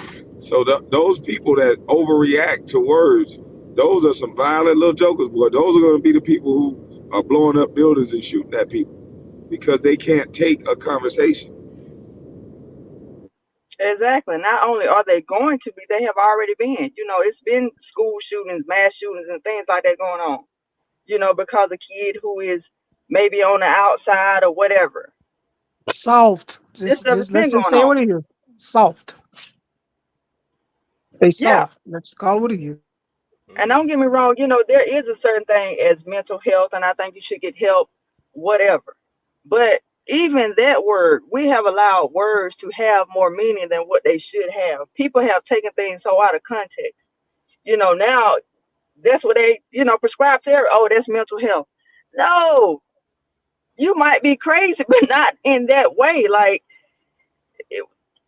for lack of a better word, the way that you said it. Yeah, I mean, society has just become so soft and so offended. People are looking for a reason to be offended about everything, even on this channel. I mean, I don't come on the 2.0 channel a whole lot. I normally am on the main channel, but I remember in the beginning on the main channel, everything was so organic. Everybody came on, showed their face, had a good time. And then it was like, oh no, I don't like Kwame no more. So I don't like this person. I don't like that person. I mean, it's just crazy. Because I get all his trolls and haters. I bet you do. Come over there and get them. So, I mean, we got to get back to, I think people have put more stock into celebrities and things like that nowadays. They hold these people higher than what they hold themselves. And we all created by God. So if you got God with it, exactly. If you got God in your system, if the creator of all says you have my DNA in you, you can do what I do. No man or woman can be above you. I don't care what they are. They tell me all the time, man, why you ain't hanging with your celebrity friends? As if I would be in a better situation, or it would just be so grandiose just being around other celebrities, because that's what they would do. It makes no sense at all. So I don't know. But anywho, that's all I got. I'm gonna get off of here. I hope you guys have a great day. I'm gonna continue to be in the chat. I enjoyed it. All right, man, you said some great words, great positive words. And we got a sensitive dude in the background right now in the back chat trying to get up. He's one of those weirdo dudes that you got to watch. He might be one of them killers that just infatuated with another man so much. Like, it's weird. I mean, you done had them on you. That's another thing Yeah. I want to say before I get off of here. Let me just say this. Back in the day, it used to be stalkers, and people would get, you could get charged for being a stalker. Like, I have never seen the hatred and the vitriol that people have for you. Like, people have become stalkers behind you, people that you do not know. I enjoy coming on here every now and then and having a conversation with you, but at the end of the day, I don't know you from a can of paint. So if we disagree or if we agree, it should not matter. What happened to some of these people need to get some charges. SJ need to give I'm some just free saying. counseling. SJ, this SJ fault. She need to mentor and counsel these people. These people are crazy. Maybe that's the answer. Yeah, SJ. Come on, counsel these folks. Anyway, guys, I'm dropping down. I'll be in the chat. All right, salute to you. Salute to y'all.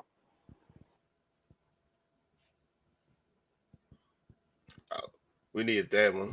My bad, I Kwame. I didn't know. mean to hold it. I didn't mean to hold I it. still think they getting paid, bro. Yeah, they had I to don't be. know who doing it. I still think they getting paid. I'm talking about this dudes that's spending 8-9 hours every day talking about me. This one dude 11 hours some days, just all reviewing videos around me and people that come on my channel. I'm like, dang, these niggas really ain't got nothing to do. Well, you got the power to stop it. Reviewing you for 8 hours. If you leave up out of, because you can afford, if you leave up out of here a whole 30 days, they don't know what to do. Channel Man, these analytics people, go down south. they going back to old videos now. They know what to do. They got video from 3 years ago. They going over. It done went backwards. They say, I got something for you. We got a fail safe. If Kwame ever leave, we just go back and review his old video. Talk about Throwback Thursday. They're gonna do. That's what they're gonna do. Kwame, what did you do to these people? That's what they're doing now. I don't know these people. What did you do to these people? That's the point. They mad you 7 foot tall and stuff like that. So they 5'2". They angry. Hey, how dare you be happy and black? Come on now. I was supposed to say trading and coding every day, and that's it. They wanted to make me a martyr. They kept calling me everybody who unfortunately had got killed or passed away in the hopes of advancing the black community. And I noticed they started calling me these names, and somebody called me the second coming of Jesus. I said, what the? I said, oh, hell no. No, sir. They set you up doing this. I'm not no second coming of Jesus. I'm just a dude that been in rooms you ain't been in. Maybe you can learn a little bit of game. That's it. I hear you. I started arguing with niggas every day after they started doing that. They called me crazy for it. I'm still alive though. Hey. I'm not for to be your martyr. I'm not your leader. I learned a lot of game from your lives, man. Some of the stuff you be saying, like, all right, yeah, that's what's going on. I see. Okay, that's confirmation. And keep it moving. Oh Lord, it's crazy. It is crazy. But fellas, I just wanted to come up here. So I see y'all was talking about that. I said, oh, I got something to say. And I wanted to come up here and speak my piece. Miss Spitfire, but guess what? It was YouTubers while the president got shot at yesterday. It was YouTubers talking about me instead of talking about that. Oh my God. Hey, I was trying to tell you when he was on the panel. I was trying to Lord mercy. They were talking about you. Yeah. They probably didn't even know that he got shot. They were so busy talking about you. If you're a content creator, I don't understand how that wasn't the top of the news cycle for you. Well, forget talking about a bus. I would have stopped my video right then and there. Came over here. You know that, right? You say what now? You know them people all be together sometimes even before they come up in your chat. It don't be always, they just met on the internet. Sometimes it be a ploy.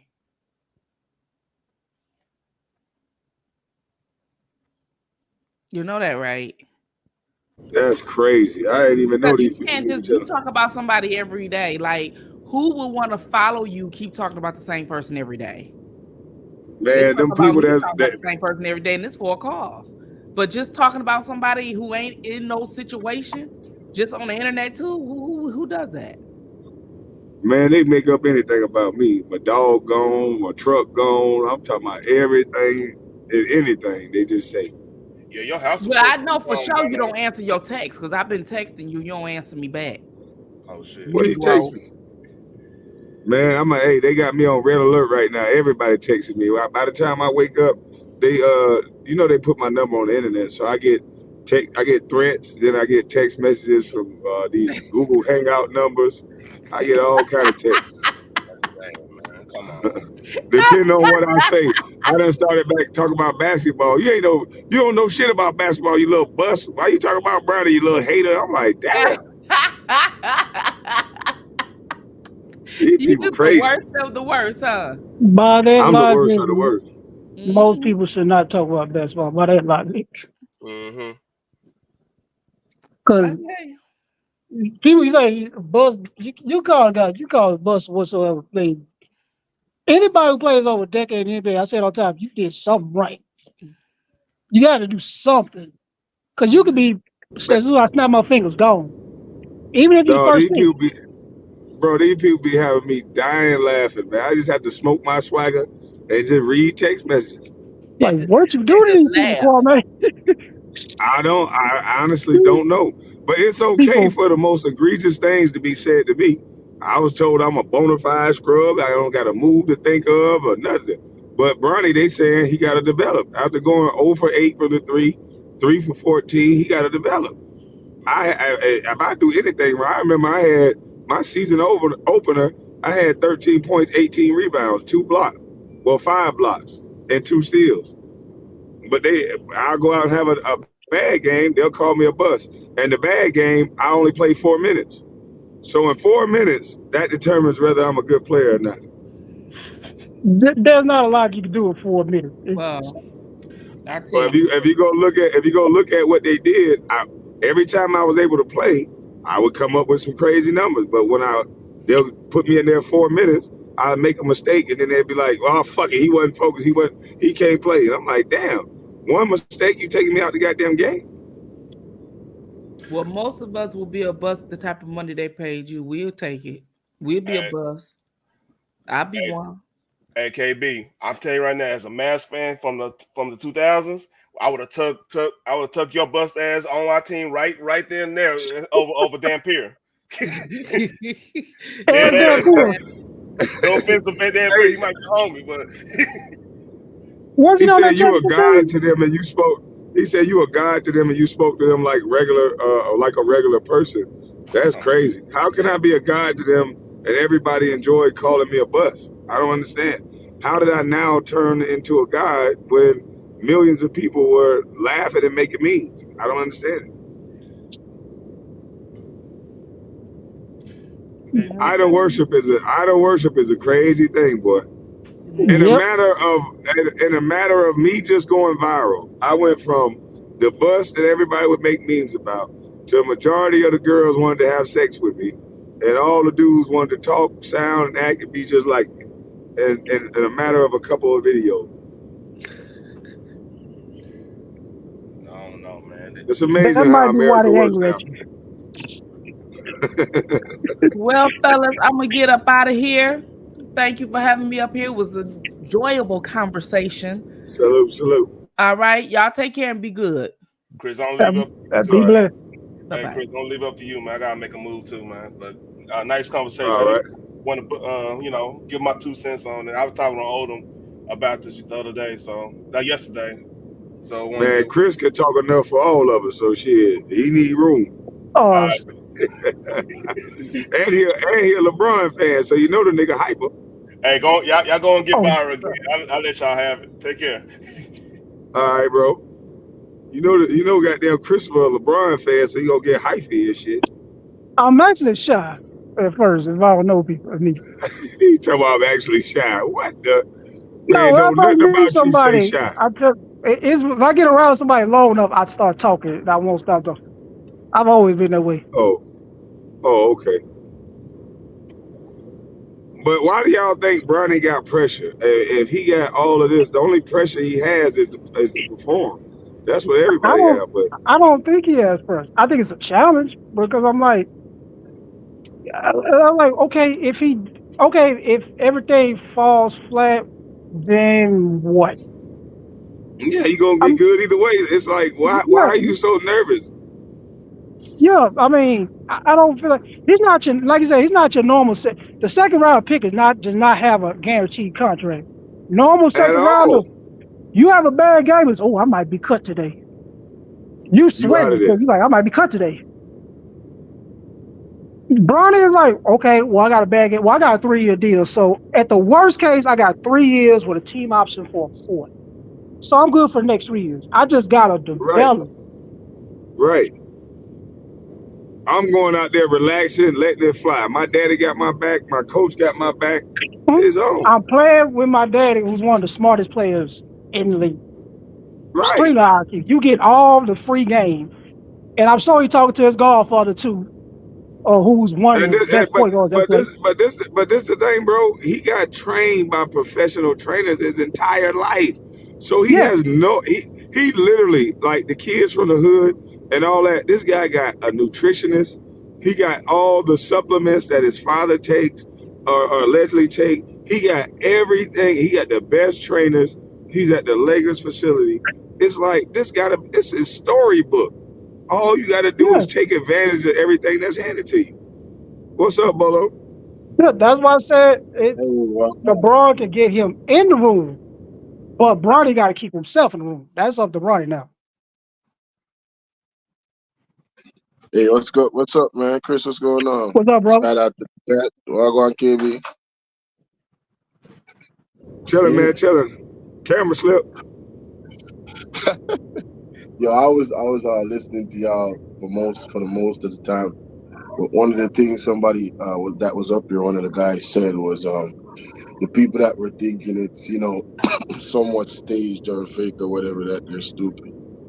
I don't think we should be dismissive of anything. I'm not co-signing what that dude was saying because you could have that feeling, but after you see other evidence come out, you gotta alter your way of thinking. But my thing is that let's not call people that be thinking outside the box, given all the stuff that we've seen historically with the media and celebrities, Hollywood, and politicians. Let's not act like stuff couldn't be what we might think it is. You know what I'm saying? Because we've seen certain plays before. Not saying that this is one, but let's not call people stupid because of that.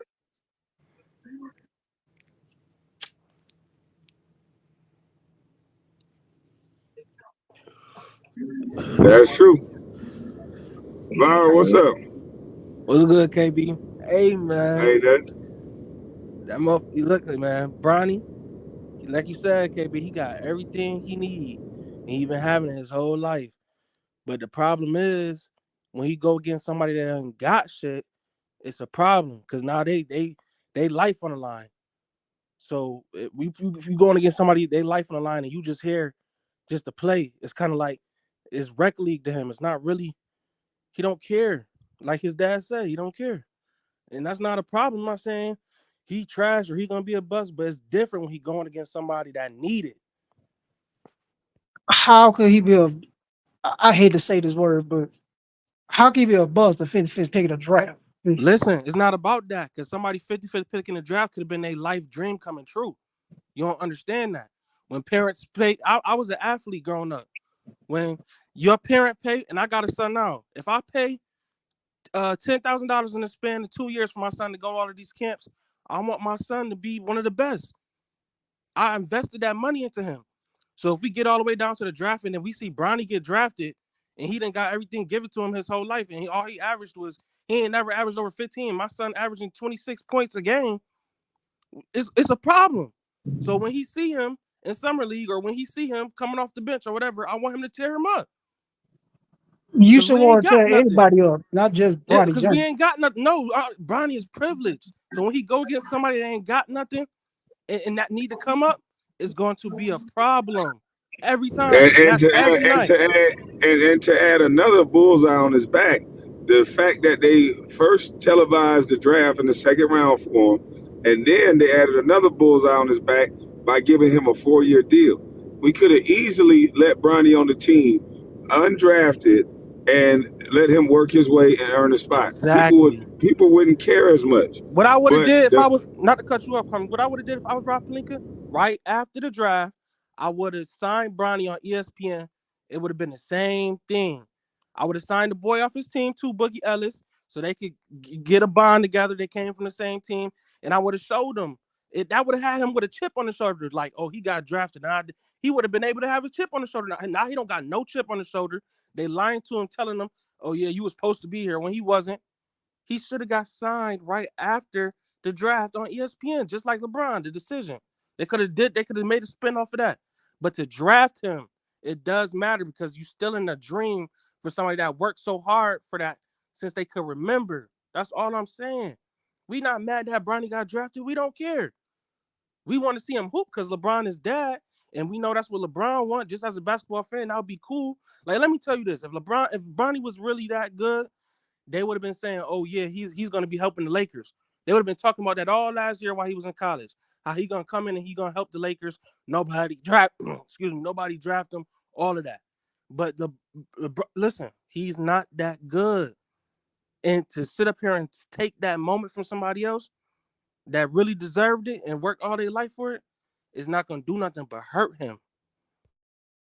That's not on Bronny. No, it's not on Bronny, but I'm saying you got to understand that it's going to build resentment. It's definitely not on Bronny. Everybody would take advantage of that, but like Kobe Carl, his father was a coach. He didn't Yeah, let his George son Karl. just waltz. Yeah, he didn't let his son just waltz on and get a job and just give it to him. He gave him an opportunity, but he made him earn it, and that's the same thing they could have did to Bronny. Give him an opportunity. Let him right after the draft. He go undrafted. He get on the team, and and make it look like he's earning it. They could have already had in their mind that they were gonna sign him for real, but just make it look believable. This is too unreal. No second round pick after a heart condition that he had, that heart scare that he had, the points that he averaged. No second round pick gets what he got. So you're only gonna make people not like this kid, and that's unfortunate. But that's the truth of the matter, though. Exactly. And Kwame, I'm pretty sure being a professional, every night is going to be who's going to eat Bronny food. Every night. Because they know he's not even supposed to be here. So he's not going to embarrass me when his ass not even supposed to be here. Every night is going to be a Every problem. competitor in the world is thinking just like Viral said. Every competitor is thinking like, wait a minute, you picked this nigga over me? They finna go in. And then you gave them guaranteed money? Oh no. They chomping at the bits, and that's what competition is. It's And not LeBron hating on said the what black he man. said. It's not hating on the black community. It's competition. LeBron said what he said. Like, nah, they at his head now just over that. And some people, That's that's how I facts, know. because that's facts, Viral. Because when you look at it, what he said and the fact that he got a guaranteed contract, how do we know if this young man is even going to try and give an effort to prove the quote unquote, people that say he's no good wrong? You got the guaranteed money. You got your father. You got the Lakers. You got the coach. I mean, you got the media, defending you. What is the incentive for him to actually go out there and compete? To better Zero. himself as a player. That's why he's 19 years old and he's not the first guy down the floor every play. He's supposed to be sprinting for layups. He's supposed to be down that floor. He's sprinting to the 3-point line already. And I think that's what's wrong with the kid. He's been around professional athletes after they became professionals. You got to be around the professional athletes before they get all that money. You got to Right. see the grind when they broke. He never saw that. He's seeing guys shooting jump shots. His dad is a star, so he does what he wants. He's not seeing the grind and the work and the patience that you got to have to make it in that league. He saw it from the tippity top. He ain't seen it from the bottom and he's a bottom tier player. So he got to have that bottom tier grind. He's not his father, but they treating him like he is. Yeah, most definitely. That's what I'm saying. Like, and you say, oh, he's a 50-50 pick. He don't play like one.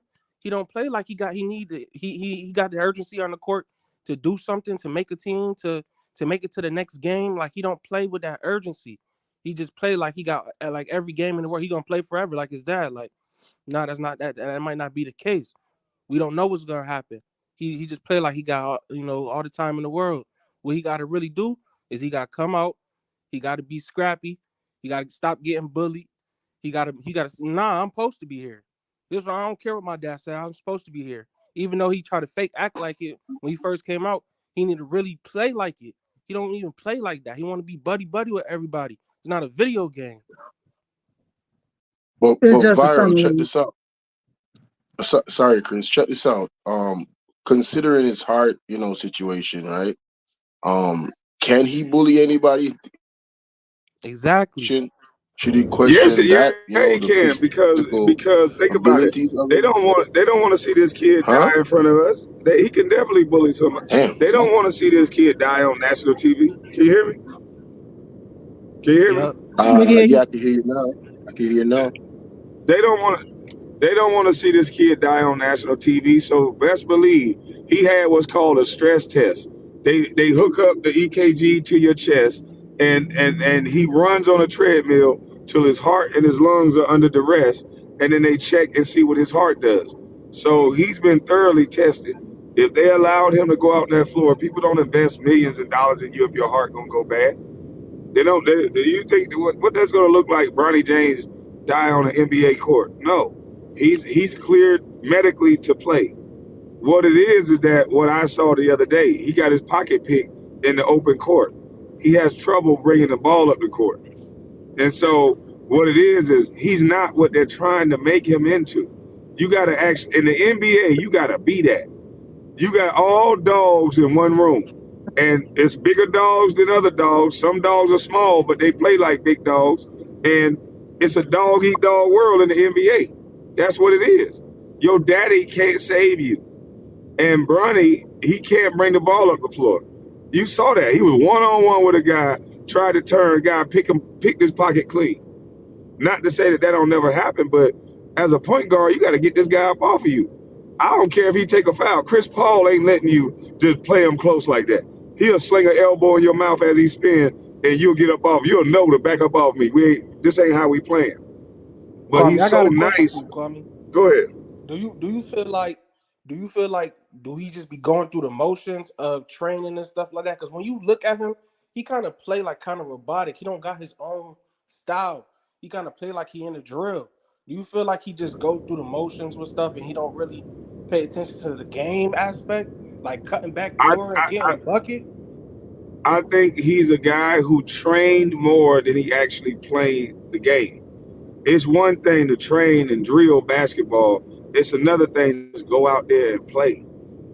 I don't think he's played a lot of basketball without his father in his ear and a bunch of instructions, because he looks like a deer in a headlight to me. He don't look like I he feel know like what to Bronny, do. I feel like he never played in a park with like in the hood or nowhere. Like I feel like he never did no. No, he's never done that. He's never done that, and Like, he that's looked the like problem. a preppy kid. He got to hold his own with his daddy around. Bronny James got to be able to hold his own on the court without his daddy saying anything, and he can't do it. But he cannot bring the ball up the court, and that's his biggest issue. At 6'1", and you can't play point guard, they're trying to develop him into a point guard. But if they give him that ball the rest of this summer league, you'll see he has a deficiency on bringing the ball up the court. Yeah, he not bringing that ball up court just because he just don't got that dog in him. He'll let somebody just rip him and pick him and take it to the other coach and just score on him. Like, come on, man, you got to have more respect for yourself. Can't just let a nigga just take the ball out your hand and push you on the ground. Like, all of that matters. Because when the other team see that in film, I'm pretty sure, like, oh, we gonna bully Bronny. He try to bring the ball up, take that shit. That's crazy. It ain't crazy. What's crazy is that the media is not saying, they ain't saying nothing about the fact that their whole excuse was Bronny was played wrong at USC, but now that he's in the NBA with a father on the team, a coach that like him, they're still not playing him at point guard. And when the times you see, he has trouble bringing the ball up. So that's the issue. It ain't the coach fault. Bronny is 6'1", and he's like a poor man Juan Dixon. He can't bring the ball up the court. Yeah, that's an easy stop. And to say he gonna touch the NBA floor, like they already retracted from that statement. It's only been 2 weeks.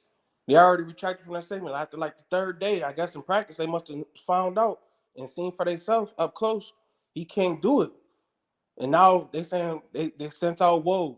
Oh, he's gonna be in the G League.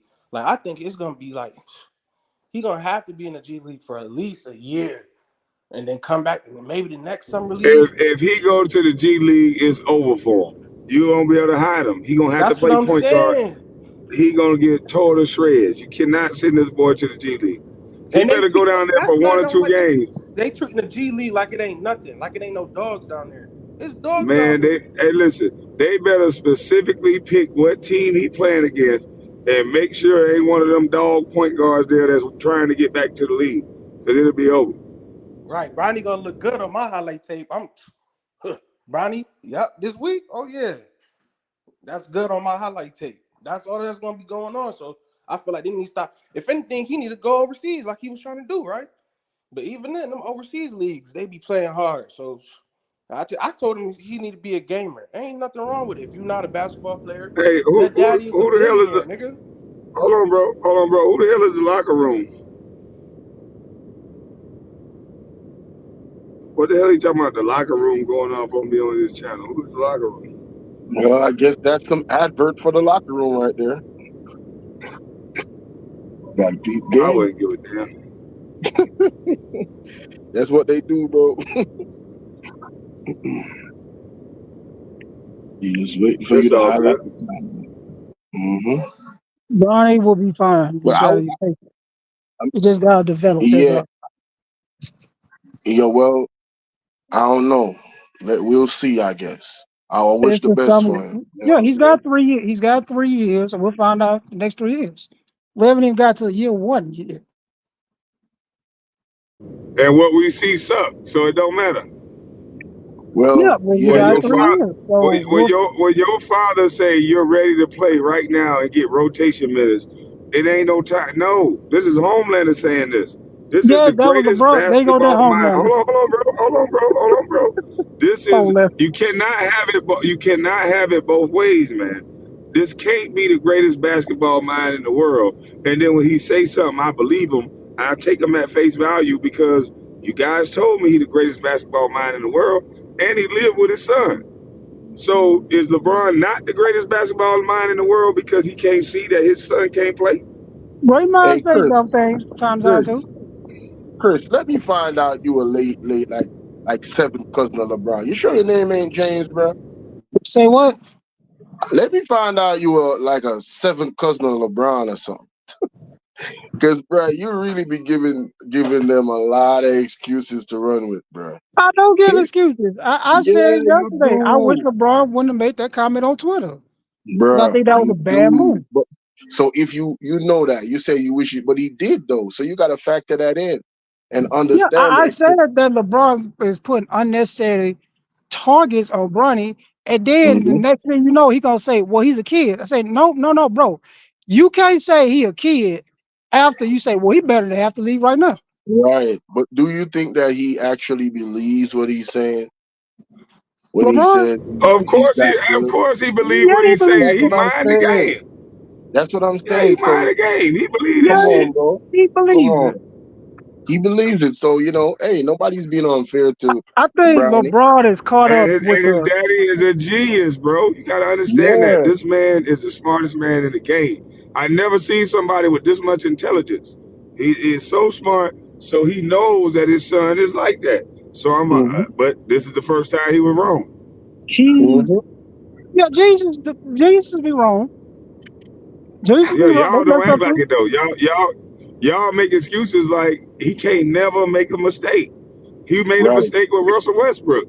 That style of play that Westbrook play is just like his. So he should have never put Russell Westbrook in that situation. I Yo, said, Kwame, Ball dominant guys Kwame, needing the ball.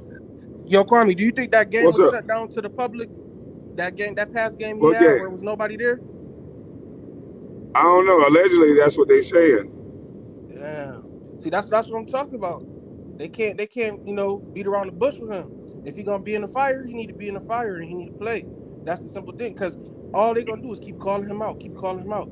It ain't nowhere he can hide no more. Hey, the Lakers fans know better than come at Bronny. Every other player, I every think other person. Hold on. Every other player, Smush Parker, any other point guard, you in the hot seat. Bronny ain't in the hot seat because of his daddy, because he part of the black community. Like, this shit is crazy. That's Los Angeles, a mecca in the world, Emmanuel. You can't just play around. Everybody gonna be on his ass. He got to do something. He got to Hey, do something. I want to remind us of something. This is not for the host, just us up here as people that come up on the panel. When other people are listening to y'all and there's like 2-3 people talking at the same time, it messes up the content, bro. So even when you're not talking, put your mic on mute. That's the best way, because sometimes outside noises mess it up as well. You know what I mean? Just wanted to say that. Facts. Salute to that. That nigga Christopher, both of them niggas overtalk. But hey, I love the fact that some of these ladies come up here and they get it in, because some of these ladies, they just want to get their shit off, they get going. But it's good to see that some of these ladies talking sports. The young lady V that comes up here, she good at talking sports. So we got to get some of these ladies to come up here more, because some of these dudes come up here too goddamn emotional. That one nigga, he must have been on Jack Daniels. That nigga wanted to fight by LeBron. I'm like, dog, we just having a conversation, man. You ain't gotta calm down. Right, like I feel like Calm LeBron down, James. man. I feel like LeBron James is a great player, dog. Like I feel like he had a good career, but I feel like what he doing with his longevity. Because I just seen a stat. It was like Kobe Bryant and Shaq got the most points in a playoff game.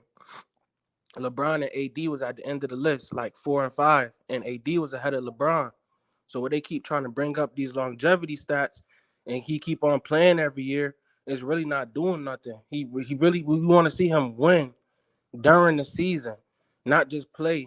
And we say, oh yeah, he played another game. He played another game. Like, we're not gonna keep doing that, and it's kind of ruining his legacy. wait, that's false. He's still an all NBA player. You have a 25, 7-7 year 21. That's more than quote unquote not doing nothing. There's nobody else. It's not just, well, he just out there playing year 21. No, he's still one of the best players in the league. And I don't think LeBron's gonna be fully appreciated until he retires, because people are still watching him, and this whole quote unquote GOAT, which I think is the stupidest debates on earth, because it's beat like a drum over and over. If you don't think he's the greatest ever, okay, so what? Okay, he's the number 2 greatest player ever. There's been a lot of great players in his league. There are a lot of legendary players. And to stack it down to, well, if you're not the number 1 player, you're not good. You're nothing. That's a bunch of junk. So LeBron makes mistakes. I'm the first person to say it. He's made some moves that LeBron's issue is like, because he's so intelligent, is like he'll do something like he'll think, okay, I'm always the smartest person in the room. But it's like, no, bro, in this situation, no. Hence why I said the best situation for LeBron ever as a player was Miami, because Pat Riley he ran that team and he didn't like that Because situation. he had Chris Bosh. That was the best situation, because he had Chris Bosh and D Wade. Oh, that too. Chris Yes, Bosh, but Pat Chris Bosh, Riley, hold on. Chris Bosh changed his game up. You know how correct. hard it is to guard Chris Bosh? He opened the floor for LeBron. LeBron's biggest problem is he only know how to play one way. And y'all casual fans won't tell the truth. He plays like a cutter and a slasher. He needs the ball. He don't know how to come off a curl pick and just hit a shot. You can't just down pick for him and he hit a shot. He don't like to post up. So it's like he has to score one way in transition or 3-pointer. And because of that, he has to have the floor opened up. So every player, whether it's 1 through 5, he has to have a shooting big man. You can't have a traditional big because you're going to be in LeBron's weight. You can't have a scoring 4-man because you're going to be in LeBron's weight. He needs stretch shooters so the floor can stay opened up because all he wants to do is crash ball. And that's a fact. But when you bring that up and you say that, then they call into question your career and all this other shit when the truth of the matter is that's the truth. He don't get to a spot and pull up. I'll take Paul Pierce any day of the week for as a last shot, getting to the spot, pulling up. I know what's going to happen with Paul Pierce. I don't know what's going to happen with LeBron. He might throw it to the corner. He gonna Chris, make the best Chris, basketball decision. hold Yeah. on, Chris. Hey, you're one of the best LeBron stands I've ever come across. You're passionate. You defend. You're always, you know what I'm saying. But it's not really toxic with you. You're okay with me, man. You're okay with me. Well, I thank you for get it. that. I get it. I get it. You just love LeBron, Yeah, man. You he can't see it. definitely not toxic. Yeah, he's Nah, just you're not crazy as hell. I'm not the LeBron fan. Be like, well, he could do no wrong. Say no, he's done wrong. He's done. So I got a question for you though. I want to ask you, what's your name, Chris? Do you feel like Go ahead, brother. LeBron James? Do you feel like LeBron James is better than Kobe Bryant? In my personal opinion, I say yeah. I think he's better.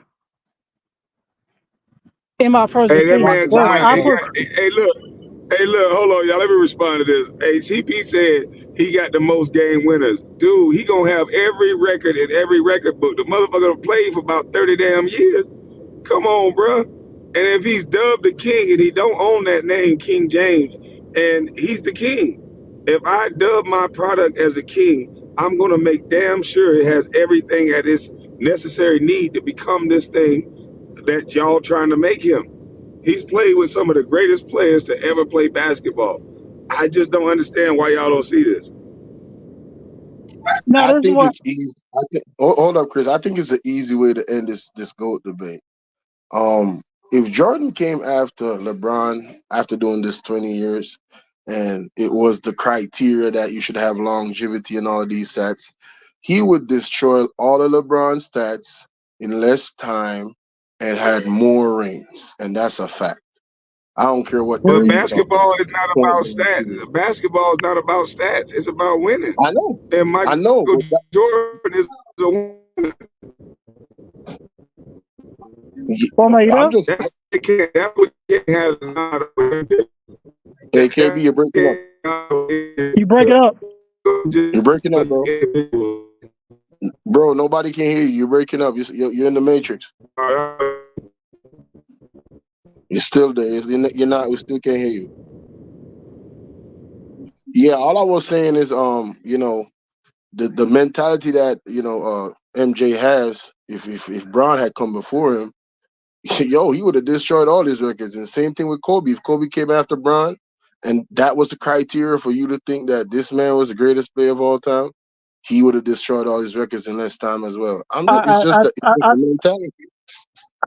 I get what you're saying. I think that whole quote unquote mentality, his mentality, it's overrated. No, it's It's not. overrated. It's not. No, this is You why I can't say it's say that. overrated. No, this is why I But say it's overrated hold because on. Look at the current climate of the players now and their attitude towards the game. Bro, there's zero Kobe mentality in the game right now. No, All right, I think Ant-Man zero. helped with that that. whole mentality stuff.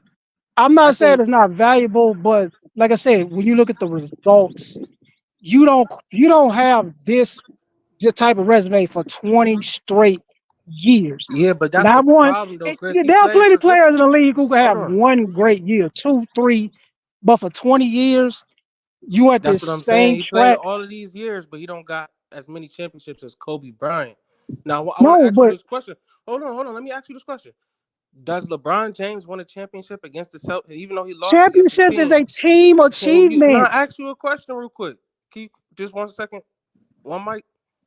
Can LeBron James win a championship on the 2010 Lakers team that beat the Boston Celtics with Eddie House, with Ray Allen, with Rajon Rondo, Kevin Garnett, Paul Pierce? Does LeBron James beat that team in a championship with that Lakers squad? We will never know. All We right. will never know because he wasn't on that team. All right. But he lost to them I'm though not on gonna the go with way, the just what like he if. lost to the Magic. See, this is why I'm saying y'all keep trying to He put didn't lose to LeBron James LeBron over averaged Kobe 37, Bryant 8, and because 8 that series. he keep playing another Bro, year. bro, Just because he's bro, was struggling it for a LeBron whole James or another was it the year. Cleveland Cavaliers? Chris, one I mic. could have. Yo, don't shout out over each other. Just one mic, man. Let him make his point and then you answer, bro. Just because LeBron James He's playing, emotional about LeBron. You got to give him a moment. You know he emotional about LeBron. that's his guy. That's his guy. So listen, right? Even though LeBron James had, what was it, 11 points in the meltdown against Dallas, Kobe Bryant played these teams every year. So y'all LeBron fans confuse me when y'all keep saying LeBron James, but he lost to these weak Eastern teams that Kobe will beat on in the finals. And he had to go through the gauntlet to get there. So it's just confusing to me how y'all keep on saying LeBron James is this GOAT when really he got carried by Hall of Famers. We ain't never seen Kobe Bryant play with 3 Hall of Famers on one team, 4 Hall of Famers on one team, and they actually, cause that year when they had Karl Malone, like, come on now, Karl Malone, that's a 90s All-Star. That's not one of the LeBron had the 2010s All-Stars on his team. Real deal players that could play damn near all positions. Can I speak now? And the man played with D Wade. Enough said. D Wade, Chris Bosh, Ray Allen. Come on, man. Hey, Chris, take a look at that comment on the screen. That's all I'm gonna say. Can I speak now? I didn't want to cut him off. So, Go ahead. I just want to understand how he the GOAT when he played with all of these I players. never said he was the GOAT. I've never said that. And if you asked yesterday, Kwame, you got the tape. I said, in my opinion, I think Jordan is the greatest player ever.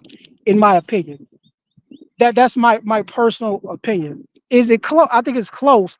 And as far as you mentioned 2011, I mentioned yesterday. That's the only finals where I ever look at LeBron and I go, He bro, said he didn't deliver. 2010. He said 2010. No, I'm talking about the finals, the 2011 finals that he actually played in. Yeah, That's but the I'm only saying final. though, Kobe beat that Hold Dallas on. team, and go ahead. Wait, come on. In 2011 finals, Mavs Heat. The Heat lost 2 games by a combined 5 points. And in them 2 games, I think one of them, LeBron had about 8 points. That's the only series I looked at it. He had 17 for the series. If LeBron plays like he plays, the Heat win that series because it's 2 close games. He could have easily swung it. That's the only series where I looked at it and say, hey, bro, you didn't deliver. 2007 But finals, then he had to learn. But listen, he blamed it on his teammates. And Shane Battier had to teach him how to play, allegedly. Shane that was it. Battier had to teach him how to read defense. That was it. Well, Shane Battier can teach anybody how to play defense. Shane Battier, with IQ, he's up there in IQ. Know how to read defenses. Yeah, he's one of the smartest players in the league. So Shea So Battier can he's teach smarter than anybody. LeBron. He the one taught LeBron then. I didn't say he's smart. He's got areas. Well, he's a Duke man. Of course he's smart. He, you Because don't go to Duke, y'all he run a this, dummy. but listen, y'all run this narrative that now JJ Redick is getting the same narrative. LeBron all of a sudden came out of high school and he was so smart that he learned the NBA game by himself. No coaches taught him, Nobody no does that. teammates taught him. Hold on. No teammates taught him. Don't nobody teach him nothing. He just dubbed the smartest, the greatest mind in the game. I want to know who taught him the NBA game because that's the person that's the greatest mind in the game. Other great minds. Which one is Other it? Because great. they don't give nobody else. Which one is it? They don't give nobody else credit but Okay, LeBron. They say LeBron is the smartest mind in the game. Who taught him how to be that? Are you telling me this is why I be feeling like it's a script? You're telling me that a guy out of high school, anything that's new to you, you have to learn it. Where did he learn it from? he learned it from other great minds. Trust me, Name what one I'm that they saying give. is, Hold on, what no, wait. Name one great mind that they give the credit for teaching LeBron. Shane Battier was one. I It never wasn't heard wasn't LeBron. Hold on, hold on, financial bro. coach. I've never heard nobody say, shout out to Shane Battier for teaching LeBron James how to read the defenses. Yeah, Shane Battier is a very intelligent guy. I mean, But I understand that, but you're missing the mark. I've never heard nobody say, shout out to Shane Battier for teaching LeBron James how to read defenses. Well, bro, I hate to say this. A lot of basketball fans are idiots. I'm just gonna go ahead and say it. And they're very individualistic. You can thank ESPN for that jump. Just put it all on one player. Basketball is a team sport. That's why I don't get that. Put it all on one guy to win. But And it's more than just it's more than just putting it off on one guy. It sounds like a storyline to me. When we talk about Kobe Bryant, God rest his soul, Kobe Bryant give it up to the guy who he looked up to learn the game. He said, I learned MJ. I watched the 96 finals over and over again. He says it, how he learned the game. All we keep hearing from you, LeBron, hold on. All we keep hearing from you, LeBron James fans, is that he the smartest guy that ever touched a basketball. How did he get like that? Where did he get this from if it's not a storyline? Can I answer that, Kwame? I can't speak for every other LeBron James fan. I'm saying he's one of the smartest guys. I didn't even say he was the smartest, but I said he's one of the smartest guys lived. But I also said, like a lot of smart people, they think they're the smartest guy 24/7. It's like, no, in this situation, you're not the smartest. Like, you want I'm to. just trying to get you to understand that the script is so deep that it makes everything about this man seem perfect. He has No, I agree he with you. has millions of hold on. He has millions of dollars. Every other NBA player, y'all say cheat on their girl. LeBron James ain't never cheat. And every other situation that Who there's said smoke, that? there's fire. Who said What you that? mean? I was in the Who said middle that? of I was in the middle of saying what I was saying, and you're interjecting to say who said that, why. You can No, do that no, right bro. after My I'm bad, done. brother. Hey, I'm just. All I'm saying is the man has a picture perfect resume based on his fans. It makes no sense. If somebody comes out and says something about LeBron, you guys come a running, acting like y'all his prayer warriors and his fighters. I do not understand this. It is a picture perfect storyline and it does not make any sense. Any other person could be talked about, disrespected, whatever else. But for some reason, if it's LeBron, you just a hater? It makes no sense. I Now wanted to go make a ahead, point. Jay, or whoever that was talking.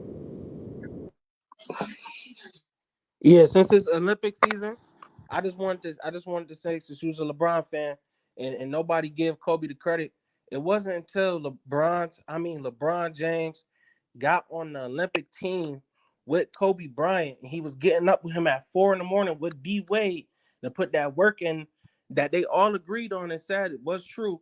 And teammates, they And witnesses. Kobe and Kobe They said, and Kobe Bryant let me won finish the real quick. Let Kobe me finish Bryant real won quick. the ring. Let me finish real Brother quick Kobe. because Yo, LeBron. let Let me me finish real finish, quick. bro. Pardon. Let me finish my point. Then you can speak, brother. LeBron James did not have a gold medal until he played with Kobe Bean Bryant. So when he got on the team with Kobe, Kobe led that team and showed LeBron how to go get a championship and the work that it takes to go be a champion. So if it wasn't for Kobe Bryant, we wouldn't have no LeBron James. And you LeBron James fans need to understand that and need to stop putting him above Kobe Bryant on y'all GOAT list for basketball. And I know it's just a silly game that we played as kids and we take it seriously, but at the same time, we need to respect that man. Who said we don't respect Kobe? Okay, listen. I'm speaking Y'all for. put him over Hey, Kobe. Chris. Listen to me. Listen. Chris, before you go, Well, let me speak. Let me speak. I just Hey, wanted Chris, to before say you this go, before. let's let Jermaine say something before you go. You've been talking this whole time. Let's let the new person Come come up on, here All and right. say something. You gotta take yourself off mute, Jermaine. Yeah, You're muted. yeah, absolutely, brother. Absolutely. I can hear you, brother. Absolutely. Go ahead, Once go ahead. again, bro, you speaking. Right, I'm speaking. I don't know how good my mic is because I don't do all this though. And there's no pun intended for nobody though. One thing you did from day one, you always spoke the truth, bro. And we all know. And when you know, you know. So if you speaking the truth, so I'm not debating on nobody. I'm just stepping on the panel just for 1 second to continue giving you your light, bro. So we're not just trying to shine a light on anything. Shine a light on truth. Now, if you're a real basketball savant, you know about the basketball, you know about real life. You come from the streets, you come from the mud, wherever you come from. But understand one thing we come from. That's what everything is about. I'm not going to say too much because I already know what it's about. So everybody going back and forth, respect your queens, respect your ladies, respect your family, and respect yourself first. Respect life. Everything is beside. Understand that though. TV has always been BS, malarkey. So know one thing. We don't go back and forth against each other. The truth is within us. Now, if you don't know what your truth is, that's something you have to figure out. Don't look for no one person to say you and say, "Oh, this is my truth." No, know what you're doing.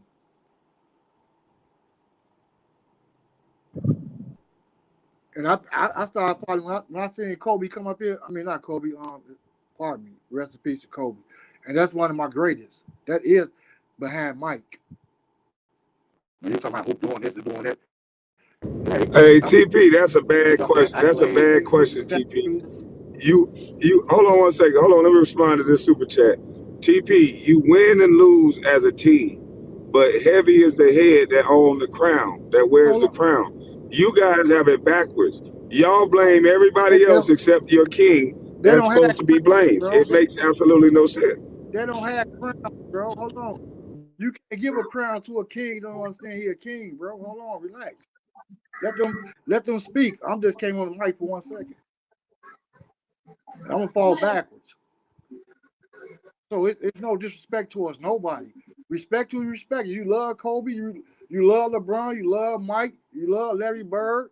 You love Charles Barkley, Isaiah Thomas. I'm from Chicago, brother. Zeke McGuire, Terry Cummings. It's grace everywhere, bro. So understand one thing though. What are you doing? What are you doing? Bolo, go ahead, Bolo. Hey, yeah, y'all gotta mute your mic, man. Who's that with the background Hey, noise? Urban, mute your mic real quick.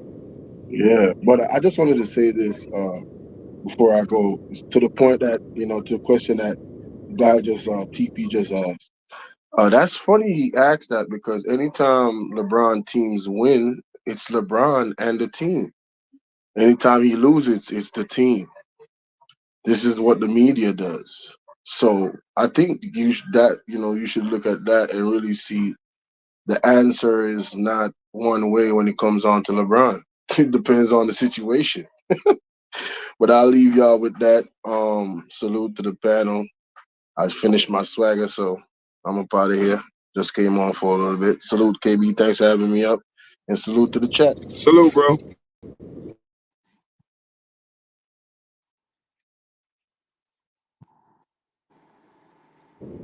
Yeah, go ahead. So I was a shorty in Real Chicago. quick Okay. question. I was a shorty. Yeah. Look, like I said, Kwame, listen. I was a shorty. I'm not. I was a shorty in Chicago.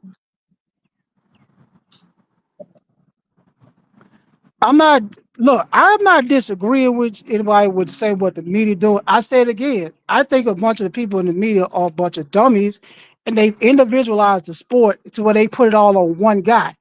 Basketball is a team sport. Last time I checked, because I played in high school, it's a team sport. There are 5 men on the court. It's not all on one guy to win.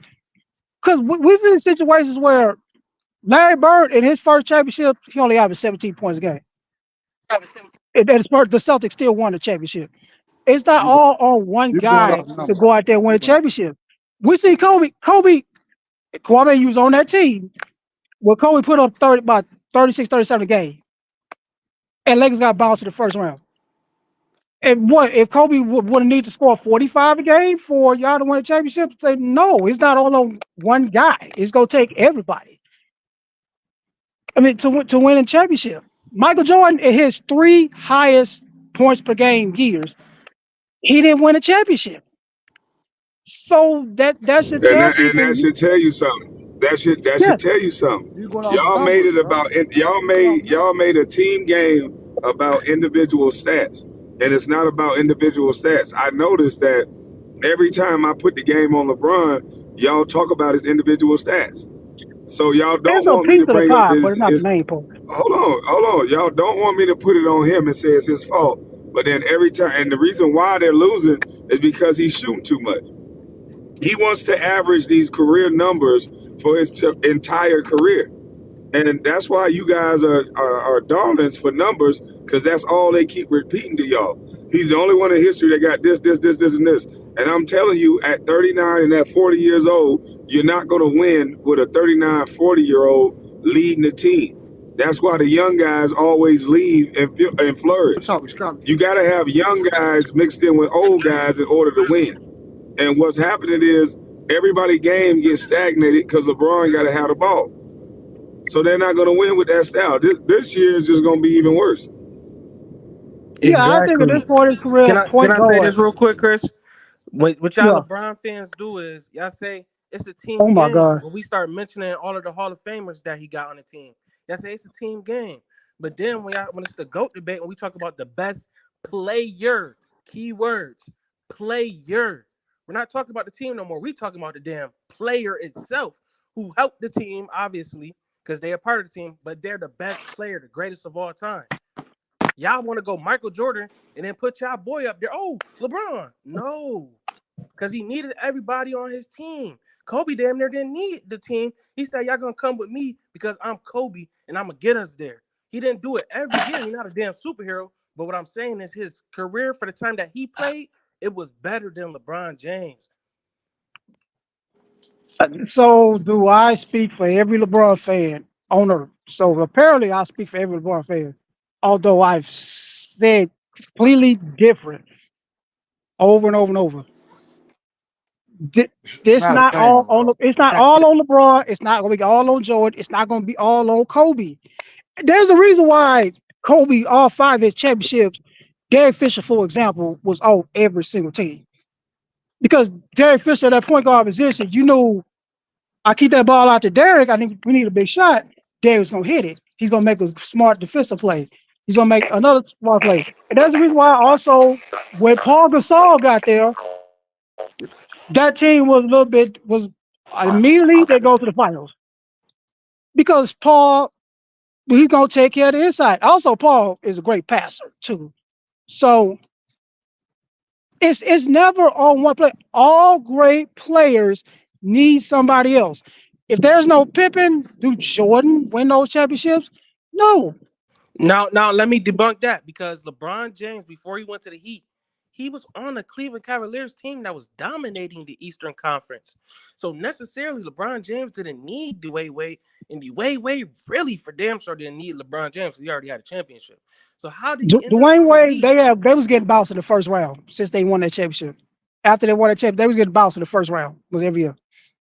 That was not the same Heat team. Let's be honest. We're gonna talk. Let's be honest.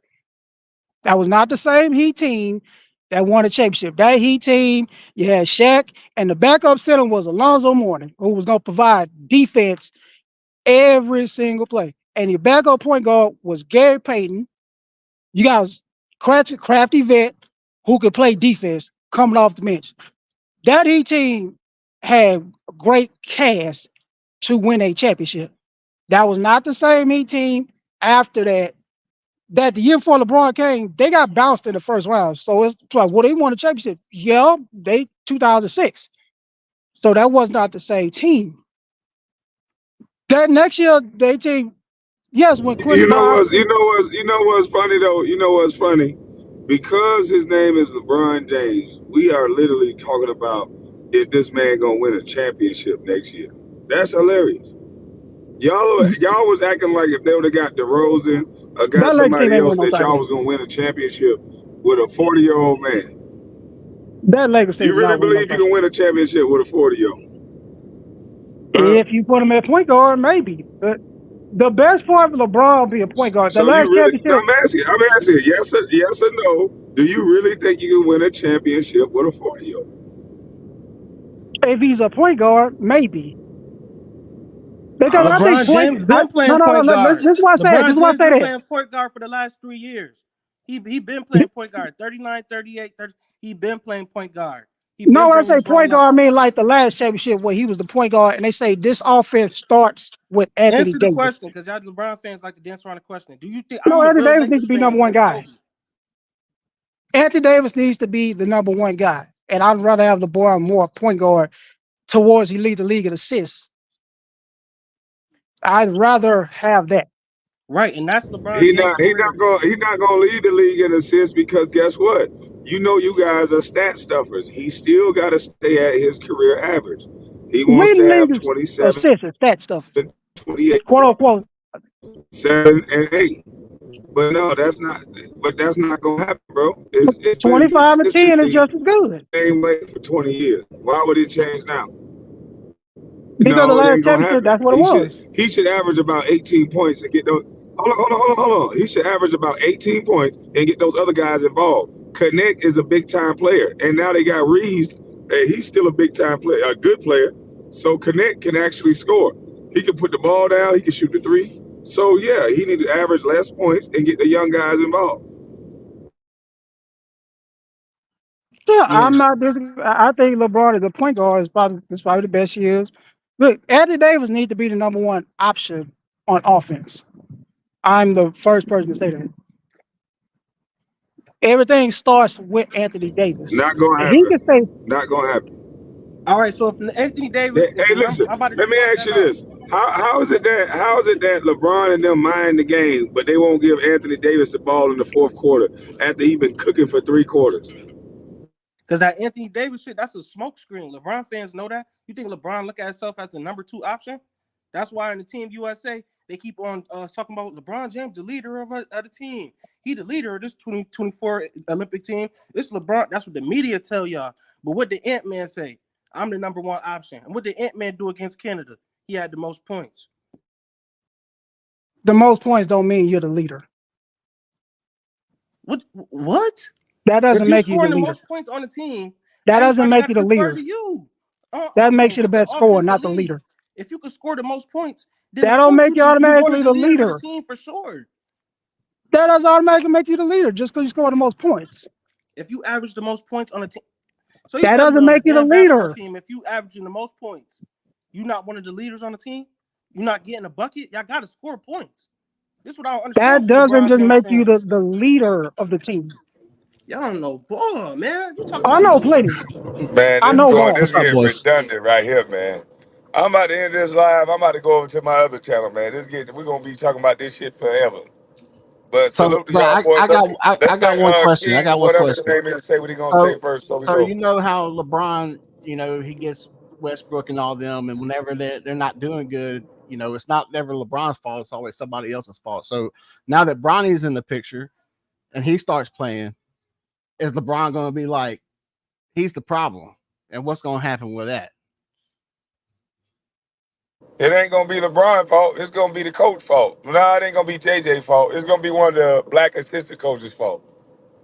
JJ is a rookie coach. Somebody black going down next year. Yeah, well, I'm saying like it's not going to be Bronny's fault either, though. No, it's definitely not gonna be Bronny's fault. Can't be That's Bronny's fault. Homelander Jr. Bronny, what is? I gotta watch that show. I Yeah, that's haven't watched it Homelander either, Jr. but I've heard. But it's gonna be an excuse. It's gonna be put on somebody else. It will not be LeBron's fault.